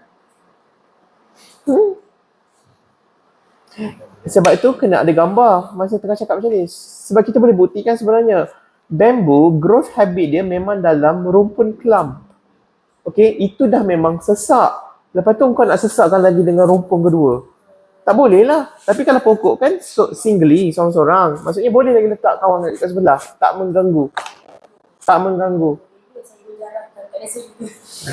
So maksudnya, maybe you want to do your study, main dengan jarak pokok untuk dapatkan ICE yang paling decent. So nak maksudnya tanam bambu tu jangan tanam dekat-dekat sangat lah. Sebab dia dah memang dalam rumpun. Kan? Tapi yang ini boleh dekatkan sikit. Untuk commercialization, benda ni penting tau. Macam orang tanam kelapa sawit, you need to triangulation benda tu kan. Bilangan space density tu. Lagi banyak pokok kelapa sawit, lagi banyak fruit bunch nanti boleh harvest. Kan? Buat apa biar tempat kosong tu? Kau nak buat apa? T-Life punya booth kat situ.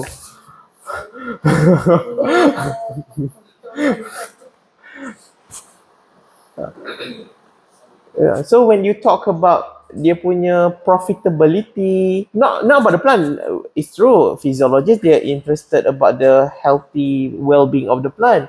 Now you talk about the output, revenue profit from the crop. Kan? Untuk jungle plant, boleh dijarakkan lagi. Didekatkan lagi. Untuk bambu, jangan. Selalu biasa 8 meter. Jadi itu mungkin sawit sebenarnya dah optimum. Sebab research orang buat kat sawit ni bukan baru 5 tahun. Kan? Dah berapa lama orang buat research kat sawit. Kan mungkin spacing tu sebenarnya dah memang perfect lah. So kalau dah spacing perfect, mungkin lebih beri fokus kepada IWU. Contohnya main dengan baja nitrogen.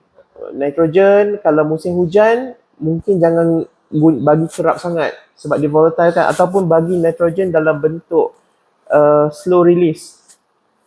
Walaupun nitrogen dalam bentuk slow release ni mahal, tapi akhirnya dia akan bagi profit yang baik juga. Sebab bagi waktu musim hujan saja. Musim tak hujan bagi nitrogen subsidi tu. Ada ke subsidi? Korang mana ada? Korang itu padi. Aku subsidi dapat padi dapat subsidi. Baja cat cacing. Berpaket-paket dapat. Yeah. So bila you know this basic fundamental physiological understanding, you can decide the agronomic practice for the crop. Kan? Nak bagi baja bila, jenis baja nak bagi macam mana, frekuensi baja nak bagi macam mana, because you know apa untuk ditingkatkan. Ya. Ya. Contohnya macam nitrogen tadi tu lah. Ya. Banyak je orang sekarang dia combine baja NPK biasa dengan slow release. And disebabkan some tempat memang heavy rain, macam sekarang kan pantai Kuantan, pantai timur hujan 4 bulan ni hujan kan, janganlah sibuk bagi ni baja NPK biasa, rugi ni, leaching, volatile, bagi ni slow release osmocote ke CRF ke control release fertilizer. Apa lagi teknologi yang ada? Boleh apa tu? Boleh bagi folia, boleh bagi apa tu, trunk injection, you know, some pokok you can do trunk injection bagi baja dia. Sebab kalau kau bagi kat tanah nanti hilang. Kan ada banjir benda semua kan. Kau cucuk dalam terang dia. Pam. Boleh juga. Hanya untuk musim kehujanan. Musim kehujanan. Is that a word? Musim hujan. Tak, aku dah fikir Indo tu cakap kan, keributan. Can we become kehujanan? Nah, so gunakan maklumat fiziologi untuk memperbaiki mutu tanaman ataupun kaedah agronomi, spacing semua tu. Right, okay. Okay, on, apa lagi? Ni CI/CA ratio. Yang ini sebenarnya kan ini susah interpret sebab kau again tak bagi biru, stomata dia tak buka. Jadi aku tak tahu exactly dia masuk ke tak. Tapi from this let's say that stomata dibuka and this is the reading that you get. Ini kita boleh tengok secara kasarnya based on your lesson, antara dua spesies ni yang mana lebih tinggi CO2 drawdown, CO2 demand by the chloroplast? Jungle or bamboo? Yang mana lagi tinggi demand? Ingat ya, benda tu pergerakan tadi kan? CC, CI, CA, CI, CC. Akhirnya CC tu yang demand terkesan dekat CI. So berdasarkan ni, siapa yang mempunyai demand chloroplast paling tinggi kepada CO2? Jungle ke bamboo? Mana satu? Ingatlah lesson tadi. Cuba fikir. Sekejap.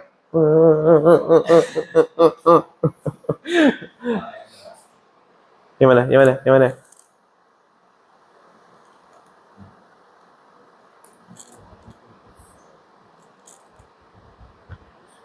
Okay, cuba tengok bamboo tu. Kita fokus kat yang warna biru punya bar. For the bamboo, CI/CA ratio dia 90%. Maksudnya 90% apa tu? 90% CO2 yang masih terkandung di dalam CI region, intercellular region. Meaning that kalau dekat luar ada 100 ppm CO2, 90 ppm CO2 ada dalam intercellular spaces. Maksudnya hanya 10% digunakan untuk photosynthesis. Tapi kalau compare dengan jungle tu, 184, that's lebih 100%. Maksudnya apa? Maksudnya kloroplast tu tak demand langsung pun. Engkau bagi, dia keluar betul, dia keluar balik sebenarnya. Yes, dia keluar, dia tumpah. Dia tumpah, lepas tu dia masuk balik dalam flow, pergi ke sensor. Dia muntah balik benda tu. Tapi soalan, datang soalan, ni muntah daripada mana? Lah kan pokok mitokondria boleh buat CO2 sendiri. CO2 yang kau bagi ni daripada tabung cartridge. Mitokondria dalam sel tu boleh buat CO2 ni daripada mana? Daripada gula. Gula yang buat fotosintesis tu. Dia breakdown gula, dia dapat CO2. CO2 tu dia tambah lagi dalam chamber ni. Tu yang dapat 184 tu. 84% lebih CO2.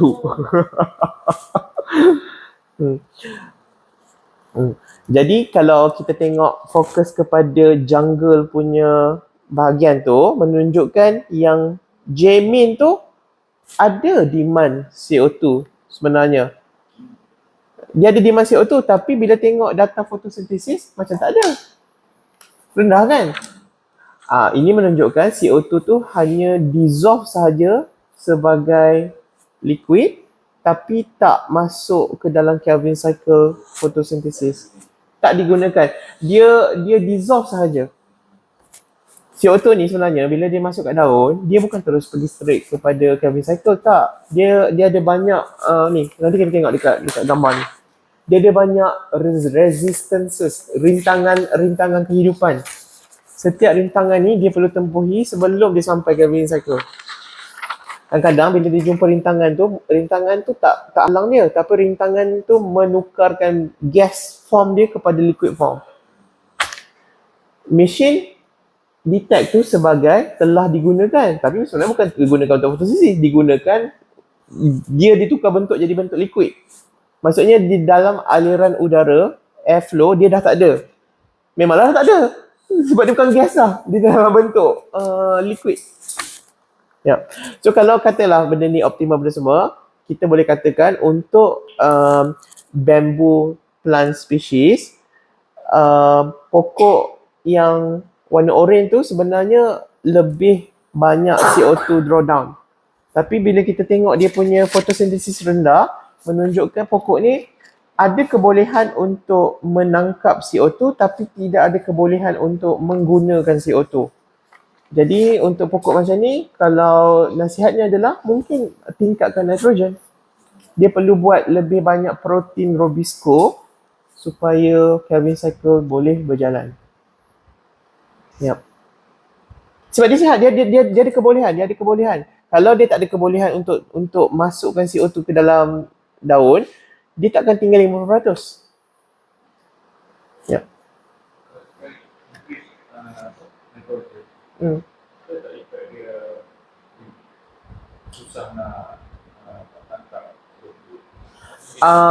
Kalau selalunya bila increase nitrogen, cell size akan bertambah juga.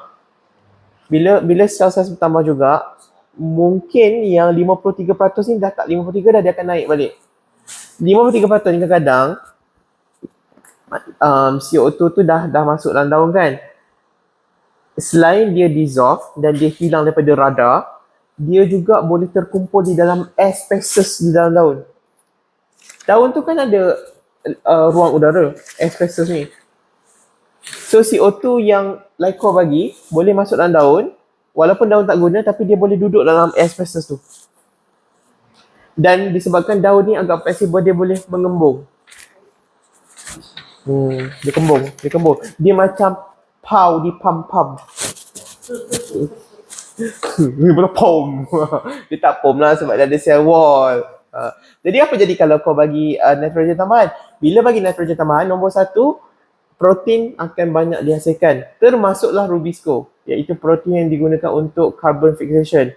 Bila ni berlaku, CO2 ni terus akan buat kerja menjadi gula. Sebab rubisco dah ada untuk buat kerja. Rubisco ni tukang kerja, dia welder. 5 carbon sugar, CO2, combine, kau dapat precursor gula. Ya. Tapi kalau nitrogen rendah, dia tak boleh nak buat. Ya. So, interpretation quick again untuk yang bamboo tu, untuk yang B-min tu, ada dua sebab kenapa drawdown dia tinggi. Nombor satu, sama ada CO2 tu masuk daripada gas masuk ke dalam jadi liquid, ataupun CO2 tu masuk dan berkumpul mengembung di dalam intercellular spaces.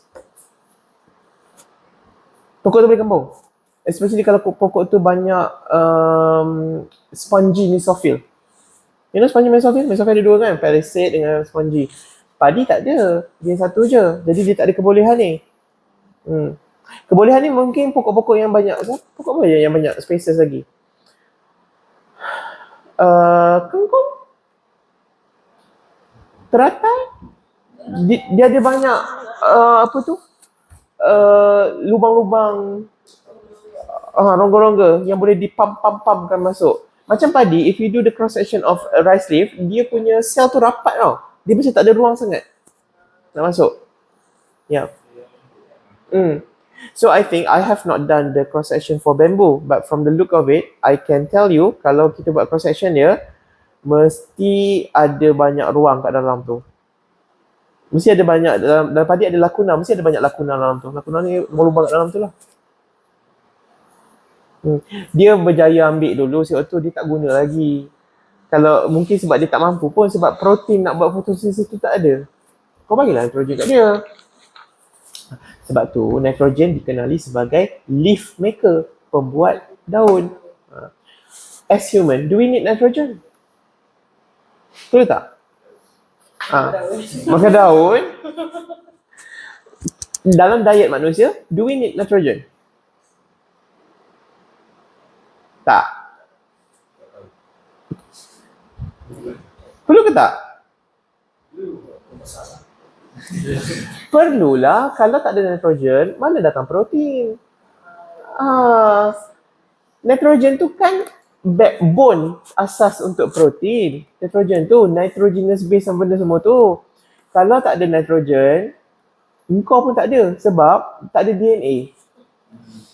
DNA yang kau belajar tu, dia punya gula-gula tu dipanggil nitrogenous bases. Nitrogenous, ada nitrogen dalam tu. So kita cuma bezanya adalah pokok ambil urea, pokok ambil nitrite sebagai sumber nitrogen. Takkanlah kau nak telan amonia tai ikan. Ya, as human, kita makan benda-benda yang tinggi protein macam muscle, poultry, ayam, kan, makan ikan, makan nuts and pulses. So we get the nitrogen. Pokok at one point pun dia ambil tu, tapi dia ambil daripada inorganic nitrogen. Ya. So this is just to give you perspective, kepentingan memberi nutrition yang betul kepada benda hidup. Kalau kita sebagai human perlukan nutrition, pokok pun perlu juga. Bila dia tak okey, dia dapat result pelik-pelik macam ni lah. Tak, dia pelik sebab kau tak buka lampu sebenarnya. Kau buka lampu, dia elok je.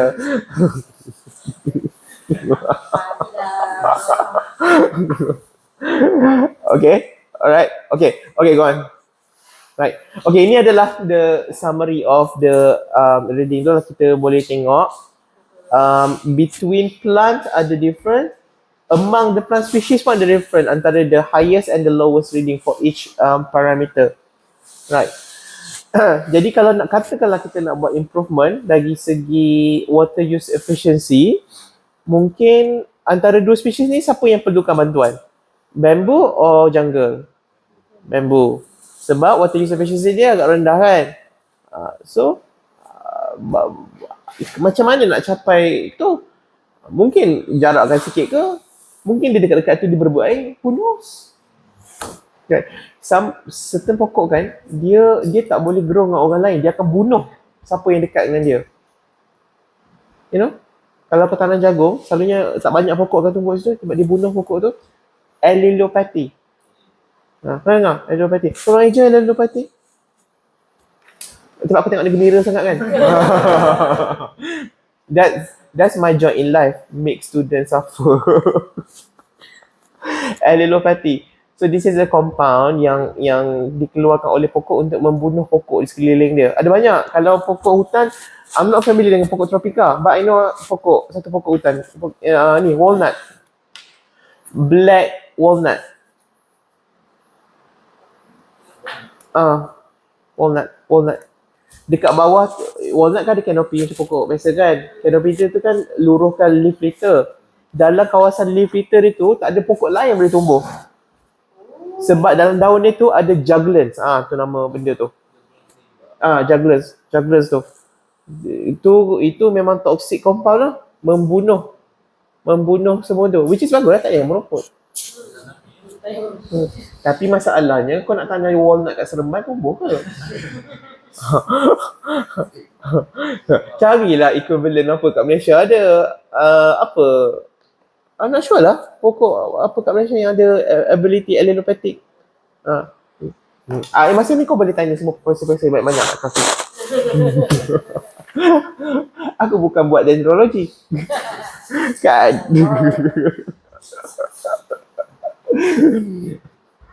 Okay, alright. So dari segi tea leaf tak apa, tea leaf tu looks fine. Kalau nak increase dari segi assimilasi, yang spesies mana perlukan bantuan? Bambu or jungle? Bambu. Kenapa assimilasi dia perlukan bantuan? Jungle lah. Tengok ya, jungle paling tinggi pun 11, paling rendah hampir tak ada. Ya.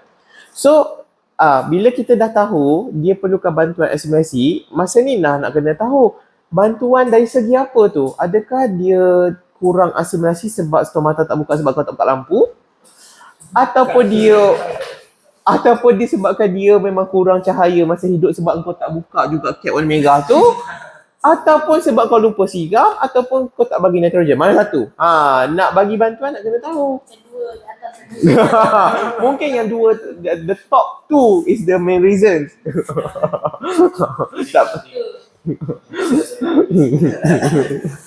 Kau tak bagi lampu, lepas tu kau tak buka sensor. Jadi kau tak tahu. Macam tu, kita play detective dengan benda ni, reverse balik apa yang pokok perlu. Sebab benda ni kan, the moment tahu untuk satu pokok tu, it is applicable for the whole plantation, the whole nursery. Senang aja. Macam kita belajar light response curve tu, that's why I said buat sekali je benda tu untuk tahu identiti dia. The moment dah tahu sekali, ini kau punya kad pengenalan untuk light response curve. Kita dah tahu dah. Kalau lain kali kalau tak sempat buat pun tak apa dah. Kita tahu pokok ni dekat lampu ni dia mula saturate. Dekat lampu ni dia masih ni lagi. Then it can have impact on your nursery management. Mungkin for this particular species netting tu nak kena kurangkan sebab pokok ni sebenarnya adalah sun type. Whether you give sun or not, dia memang sun type. Jadi pokok sun type ni tak usahlah redup-redupkan sangat. You are actually, dia macam ni lah, budak tu bijak, lepas tu patutnya kau hantar kat Alice Smith School, kau pergi hantar kat sekolah sedang busuk tu je. Kan boring budak tu, dia patutnya boleh lompat daripada darjah 3 ke form 1, dia kena melalui semua darjah-darjah tu. Macam tu lah pokok tu. Dia mampu tapi kau tak bagi cahaya. Right? Dah boring, kan? Lepas tu dia buat masalah disiplin sekolah, mengganggu rakan-rakan sebaya. Macam ada kisah benar. Dia ada pengalaman di situ. Okay, alright, next. Okay. Kau tak nak cerita ke? Asyik aku je cakap. Aku nak minum ni. Ceritalah, Namai. Student dia kena belajar. I need to force my student untuk bercakap. Cerita, apa benda? All the concept of resistance. Okay, tadi kita dah tahu kan ada 3 concentration, which is Ca, Ci dengan Cc. So dekat sini Ca actually is carbon dioxide concentration dekat ambient. So dekat luar daun, dia tak masuk daun lagi. So bila dia kena masuk daun ni, dia akan melalui 2 resistant, which is satu boundary layer resistant and then stomata ada resistant juga. So nampak simbol ni tak? Bawah ni. Simbol ni actually represent resistance. So tengok atas ni boundary layer ni dia ada satu simbol tu, actually satu resistant. So second nak lalui stomata lagi. And then before dia masuk stomata kena buka dulu. So dia ada resistant juga di situ. After that, lepas dia berjaya masuk in the leaf tissue ni dia ada dua mesophyll actually. Satu palisade mesophyll, satu spongy mesophyll. So intercellular CO2 concentration ni selalunya dekat spongy mesophyll in between the space of the cell. So dekat sini, the CO2 actually dia tak masuk dalam sel lagi. Dia masih dekat dalam celah-celah sel lah. Yes. Okay, so ni actually is the concept of intercellular CO2. Okay, after that, bila ada demand, let's say the plant buat photosynthesis, dia perlukan CO2 untuk masukkan dalam Calvin cycle untuk buat sugar. So here CI ni akan draw down into CC, which is draw down ke dalam chloroplast, which is chloroplastic CO2 concentration. Dekat sini CO2 actually dah dissolve, dia bukan dalam gas dah. Dia dalam cecair, bentuk cecair. Form cecair. So when dia kena masuk dalam CC ni, lagilah dia kena lalui resistant lagi. So boleh nampak di sini the flow CA, CI, CC ni actually we can appreciate lah how plants nak buat satu gula ni sebab dia kena lalui banyak resistant. Dan akhirnya masukkan dalam CC. CC ni dia akan digunakan untuk buat photosynthesis lah, untuk carbon fixation and then buat sugar precursor. So I think that's all lah untuk tiga konsep ni, CA, CI dengan CC. Okay, and then next ni Doktor nak cerita ni ke? Fluorescent data ni.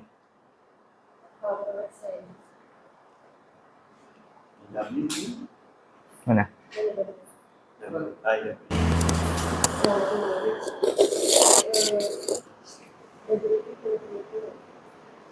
Benda apa WI? Water in intercellular. Water vapor dalam intercellular. Water pun ada phases juga kan? Liquid, gas, water dalam ni adalah water vapor. Tapi water yang kat dalam sel tu, water liquid. Ni actually is water punya movement. Kalau CO2 masuk, actually water keluar. So ni water in intercellular space, ni water ambient. Water daripada luar pun boleh masuk dalam juga. Yeah. It's all about if you learn I think kimia ada cerita ni kot, partial pressure kan, dia sentiasa dia nak reach equilibrium tu, dia akan pergi kat bahagian yang kurang pressure. Yeah. So kalau ada CO2 pressurized, ada H2O pressurized, at the end of the day equilibrium akan cuba dicapai antara dua ni. Yeah. Cuma impact dia tu mungkin lain sikit lah sebab molekul punya berat tu lain. H2O, H2O, CO2, siapa lagi berat? Air berat ke CO2 berat? CO2. We're talking about the molecular mass of it. CO2. CO2 lah berat lagi. Jadi bila CO2 berat lagi, dia punya impact menekan tu lebih tinggi. Jadi pergerakan dia pun lebih berat. Maksudnya in order for it to reach from luar nak sampai ke dalam susah. Tapi air daripada dalam nak keluar lebih senang. Sebab ringan dan kecil.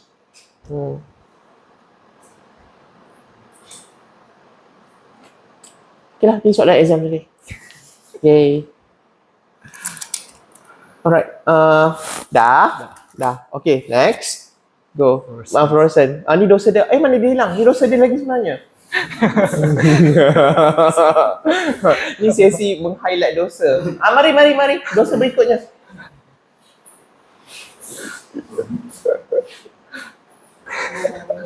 Apa lagi?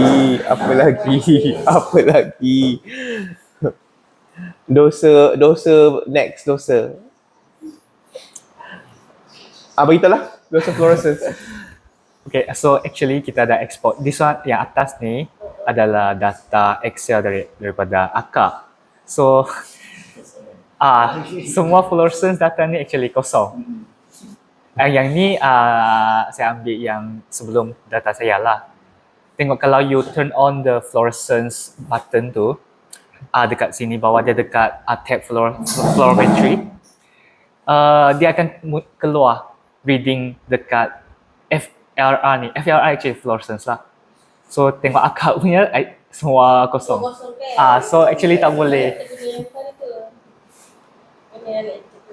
So actually tak boleh interpret fluorescence data.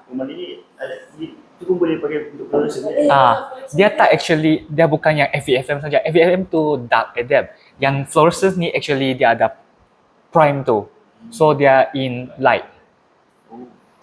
Kecekapan photosystem. Phi PHI tu. Phi tu. Dari dua phi kan? Phi PS2, phi CO2. Tapi kena turn on dulu. Kalau kau tak turn on, dia tak logging masuk. So, buktinya adalah aku tak payah lawan, ada bukti kat situ. Nampak semua kosong tu. Risau kan kalau Viva dengan aku memang budak jadi lauk je. Tak rugilah sebab data ni kalau tak ada FVFM pun you can still dapat bacaan photosystem, kecekapan dan juga kecekapan CO2 masa tengah light adapt. Light adapt. So nak tahu tu turn on lah. I think lepas session ni ada boleh. Yang ini bagus untuk FVFM sebab nak cepat. Pak. Nak cepat satu, student ramai satu. Betul kabut. Tapi tak cukup tangan. Seorang je yang boleh handle lalai. Dia tak ada lain kan. Saya rasa dia dah masuk dengan yang previous pun dia. Tapi saya tak tahu macam dia tak. Tak tahu buat apa seram. Mana nak seram pula? Keluarkan je lah. Okay, next. Dah. Boleh. Cuma ambil masa lah sebab nak kena turn on dulu, nak kena warm up dulu. Ni tak payah. Turn on, terus. Kalau ni ambil masa, from start to first measurement, ambil masa 2 minit. Ini ambil masa, kalau kau nak campur dengan warm up lagi, berminit-minit lah. Memang berat, kan? Macam kalau ada lagi kena ambil estimation apa semua kan. Yup. Kalau nak ambil sekali terus pun boleh. Cuma yang ini kena beringatlah sikit. Kalau nak ambil yang light adapt tu kena tukar setting. Tukar setting. Dia tukar setting. Dia ada button 1 2 tu. Yang dia punya tu nak tutup tak? Apa? Cap tu engkau bawa pukul berapa? Selagi engkau nampak matahari kat langit, buka. Ni tulis print tampal kat mesin tu. Selagi nampak matahari kat langit, buka cap merah. Pok tampal. Laminate kan terus. Okay. Tu ni summary dia. Benda-benda yang perlu dibuat. Checklist. So kita go through satu-satu. So first, bila ambil data steady state ni, lepas warming up, make sure kena buat matching dulu. Ni yang penting lah, kena buat matching. And then, sebab when kita ambil data ni, dia buka measuring chamber, buka tutup. So actually, kalau the leaf dalam tu, dia CO2 still okay lah kita boleh set, tapi H2O tu, kalau sebelum previous leaf tu, dia let's say dia keluar banyak air. So dia akan affect lah the next leaf nak masuk. So better buat matching. Yang match data tu kosong macam ni aku tak tahu. Tak kisah. Tapi kalau boleh lepas dah warm up, lagi satu stiker ni. Lepas warm up terus matching. Jangan lupa. Maksudnya apa-apa hal masa katup ni terus matching. Lepas tu nanti bila dah ambil pokok banyak kan, dah macam dah lepas setengah jam ke sejam tu, matching sekali lagi. Once in a while. Sebab kita nak bagi dia equilibrate properly. Lagi apa dosa dia? Kena open quantum sensor punya cover. Quantum sensor, ya. Itu dah bagi tahu. And then third is ensure to turn out blue light. On the blue light. Ya. Yang blue light, red light tu dia ada respect ratio. Tak, you can refer. I said this before. Macam ni. You can have all the paper in the world. My concern is much of the paper that I've read ni sebenarnya tak betul boleh buat tu. So you are referring, sebab tu lebih baik ada understanding, you make your own decision. Sekarang ni dah tahu dah kan, sekurang-kurangnya kena ada 5% bacaan biru. Sekurang-kurangnya 5%. Ya. Tapi 5% betul boleh tengok stomata macam tak buka, yang increase sikit. Okay kalah. Rupanya your plant perlukan 15%. Contohnya. Now you have the correct method for your own experiment. No need to rely untuk kepada mana-mana publication. Publication bukanlah kata semua salah, tapi kadang situation dia tak sama like you. Dia lain. Maksudnya yang untuk beratus untuk biru ni, kira ratio red and blue ni depends on apa yang tumbuhan orang lah kan. Tapi kebanyakannya selalunya pokok kat sekitar kita ni 10 tu dah okey. Tengah-tengah, tak tinggi sangat, tak rendah sangat. 10 tu dah okey dah. Sebab tu kita set macam tu. 0.9 merah, 0.1 biru. Dia punya ratio tu. Ya.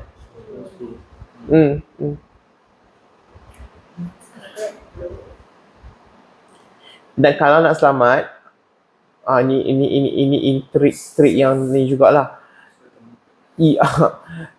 When you use all this setting kan, your reviewer, especially petanika, dia akan macam, ni reference mana? Dah kau tak ada reference kan sebab kau buat resipi sendiri kan. Macam mana cara nak menyelamatkan diri tu? Bila dah ada semua eksperimen ni, cepat-cepatlah jadikan dia dalam bentuk poster, present kat mana-mana conference. Poster je. Lepas tu, kalau reviewer tu bising, kau refer balik to yourself. Bijak tak? Bijak. Sebab nanti when you are having self recipe ni, paper akan bising tau. Dia tanya, ni refer mana? Biasalah kan? Macam sebenarnya tak perlu pun. It's from our own experience. Tapi untuk diamkan dia, you can refer back to yourself. Refer lah balik conference that you attended. Dalam sebab conference, orang tak bising your punya reference kan. Kau buat je apa.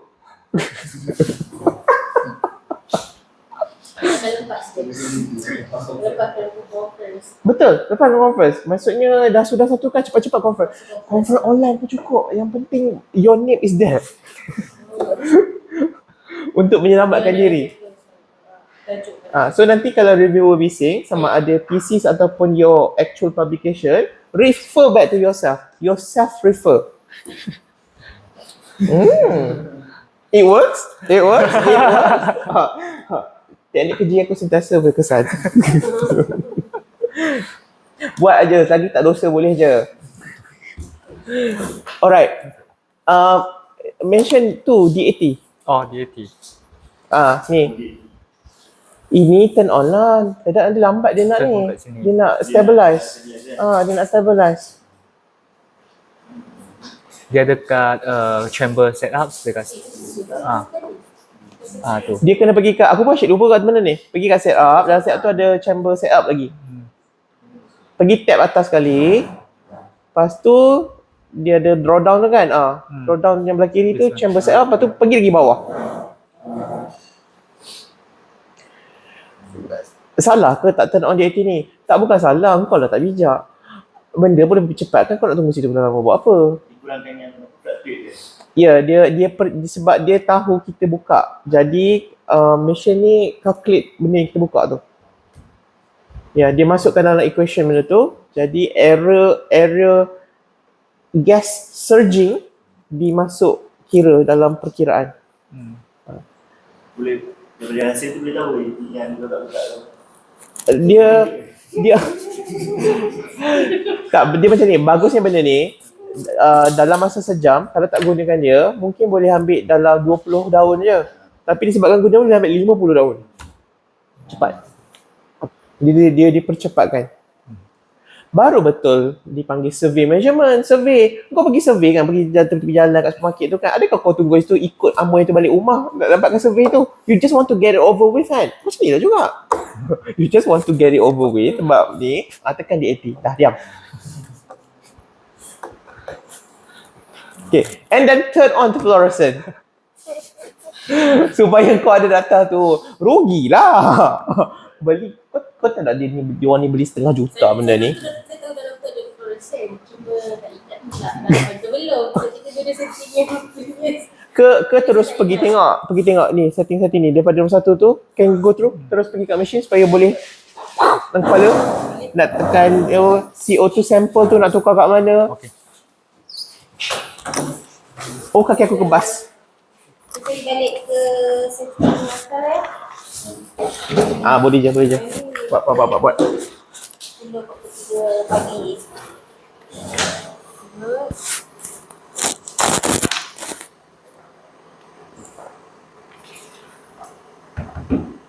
So ni yang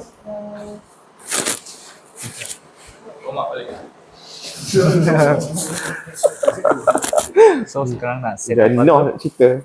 Let's say kalau aku checklist kan, environment. So hari tu ada leak.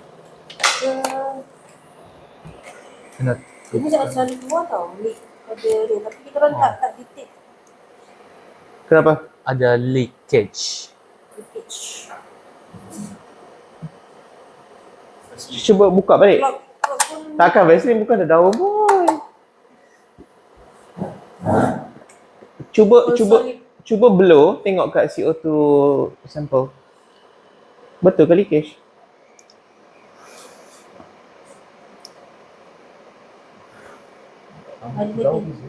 Jauh beza. I think kena Ni, cuba naikkan sikit thermocouple. Tadi thermocouple tu kan macam ni. naik Okay. sikit. Tak tahu? naikkan sikit tadi. Tadi kan bukan macam Naikkan sikit.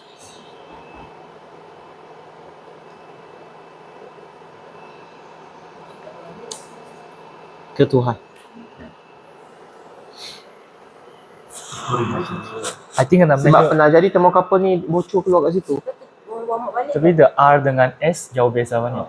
CO R. Okay, dia tutup ni. Cuba matching. Matching tengok balik. Semua benda jadi elok tak?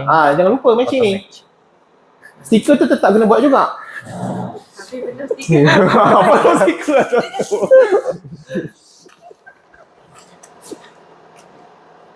Dah ke? Belum lagi. Tadi dah tekan automation. Oh. Desiccant guna dry ride ke beads tu? Beats. Tu. Macam dah colour dah tak bernyawa Colorless. Dah macam lifeless. Ada lagi? Nak Malaysia? Cuba. Kalau chemical dah tak elok, ganti chemical baru warm up. Kalau tidak dia tak betul. Air letak air. Letak. Ada RO. Ke air suling ke? Tak. Dia tak boleh match.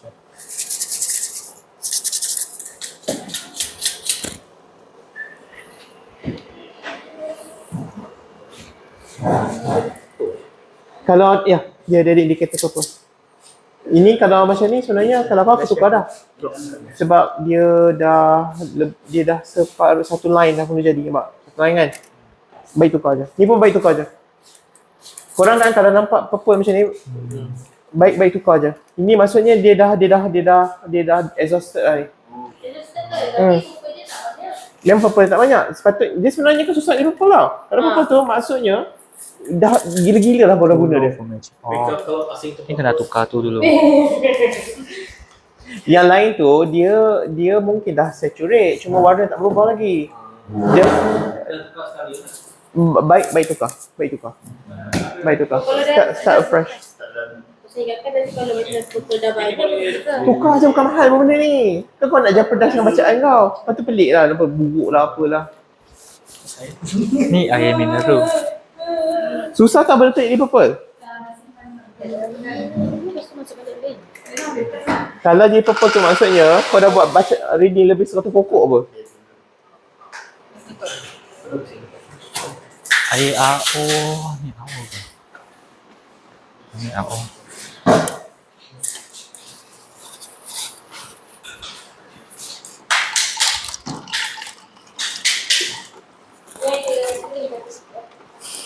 Tuang je lah.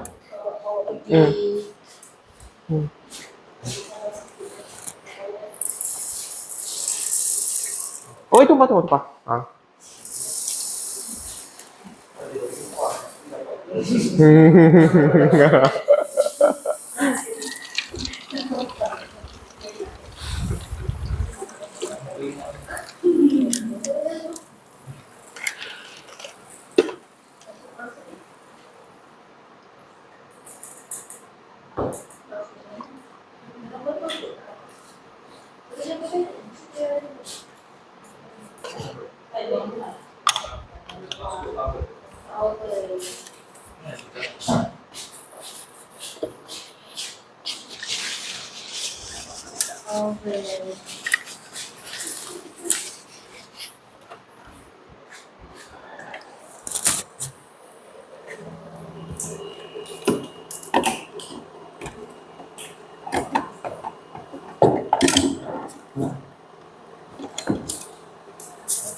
Tadi salah letak ni. Salah tak? Tadi Salah? Dosa berikutnya. Salah posisi chemical column. Tempat pakai baju kau pakai seluar, tempat pakai seluar kau pakai baju. You boleh tengok sini. H2O Scott. Salah. Ulang. Ada masa apa tu Kena warm up lagi ke? I think kena warm up lagi. Tak betul tu. Dia tak betul tu. Baru warm up lagi. Tak apa, warm up je. Sekejap je. So biar sekejap. Okay. So I think slide ni sampai takat ni je lah kot. While we waiting for that, apa lagi? Jadi summary dah go through kan? Ya. Okay, I think untuk discussion hari ni setakat itu je lah. And then we'll do just a bit ni. Is there any concern? GSW dengan transpiration apa ni? GSW dia take into account boundary layer. Transpiration? Transpiration dia tak masuk boundary layer tu. Dia purely pergerakan air keluar daripada daun je. Sebab dalam setting ni dia tanya stomata ada dekat atas, bawah atau dua-dua. Kalau transpiration dia macam tak kisah sangat. Dia asalkan dia detect aja wap air tu, dia anggap itulah transpirasi. Tapi kalau kita bagi tahu stomata tu kat mana, dia take into account boundary layer, dia kurang sikit reading tu. Dia ada question dia kira. Jadi yang mana lebih tepat? Kalau yang ini kita panggil, ini macam A bagi GSW kan? Jadi satu lagi, A bagi E. Ini adalah WE je lah. Dia tak ada I. Sebab dia tak intrinsic. Intrinsic tu sebab take into account boundary layer. So nak kira WE, A bagi E. Boleh juga A bagi E tu WE je lah. Ini dulu color masa orang tak ada mesin ni lagi, tapi dia ada apa tu porometer semua tu. Boleh lah nak tahu transpirasi. Boundary layer. Apa macam aku nak teach aviation je masa cerita boundary layer.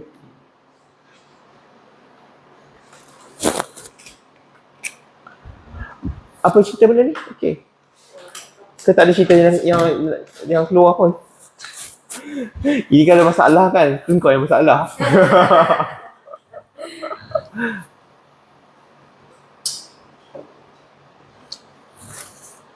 Oh, ada satu feedback form tadi saya pass. Kalau ada inquiries. Sila maki. Just to tell her, like I care.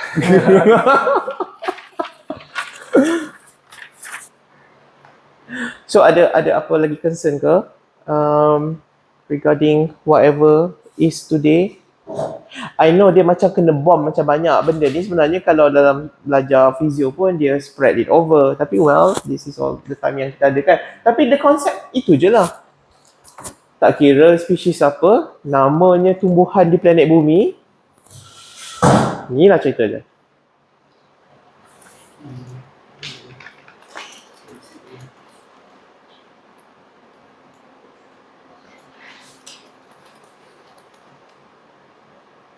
Nanti boleh lah kau practice buat fluorescence tu. Fluorescence tu. Tak banyak publication fluorescence ada. If you do it kan memang kau akan jadi pertama je. Tangan dia sambung. Sambung je lah. Environment kan?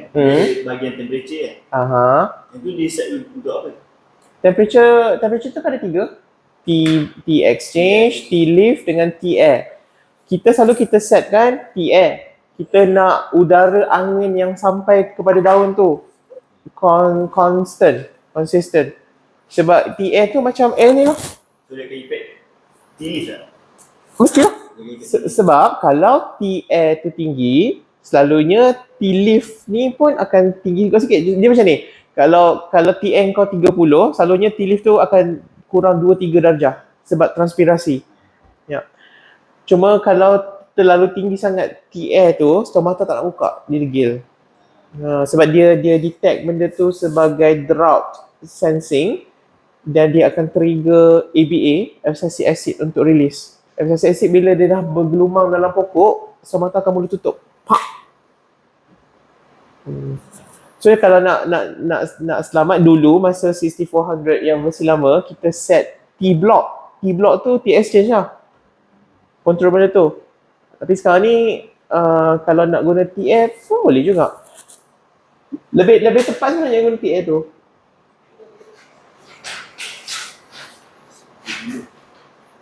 Apa lagi nak control? Control ni flow rate tu.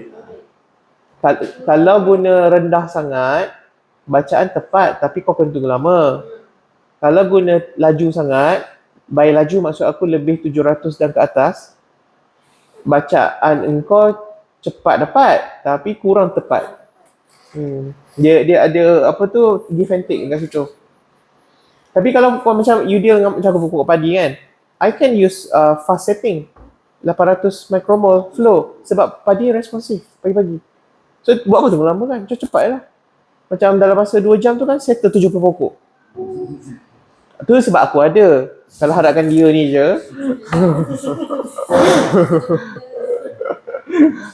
Menarik tak? 2 jam 70 pokok aku settle.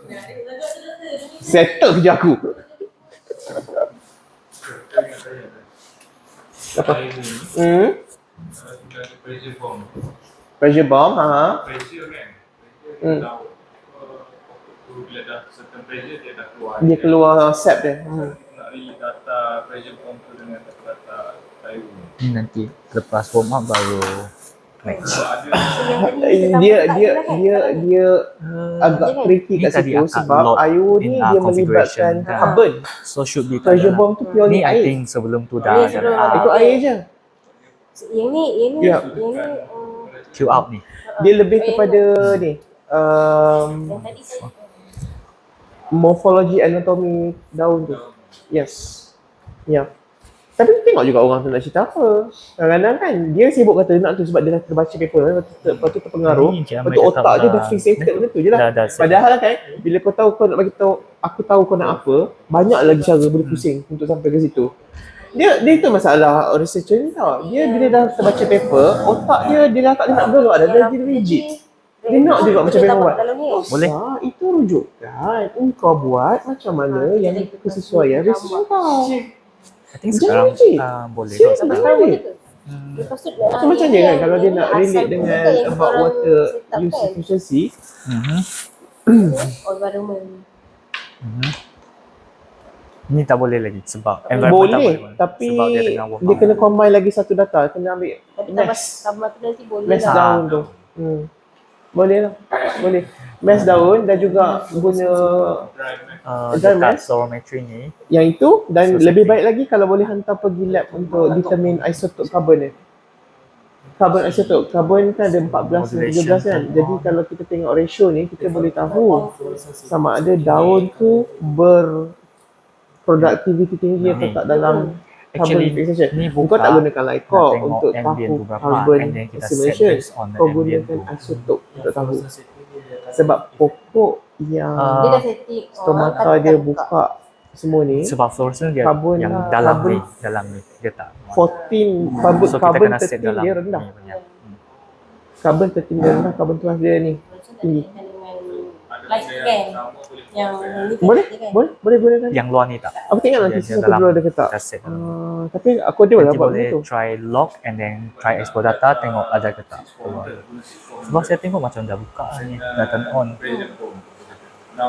Masa ambil data guna 6400 setting boleh dapat air cukup lah, kenapa ni? 6400 kau dapat conductance, kau dapat IWU, kau dapat apa tu? ICE. Sebenarnya pressure bond tak payah apa. Pressure bond sebenarnya kau tahu tak apa sebenarnya? Water potential. Water potential. Again, bila dia punya boss atau apa, kau tak update kan, macam aku dah melekat buku ni. So aku macam yang paper, jadi aku tahulah sebenarnya ada orang engineer, macam dah buka. ada new opinion about it. Kalau nanti Sebenarnya kita ada try. cara baru untuk buat benda ni. Orang plan Yep. tak nampak benda tu, tapi sebabkan engineer. Tengok apa, menarik tak menarik?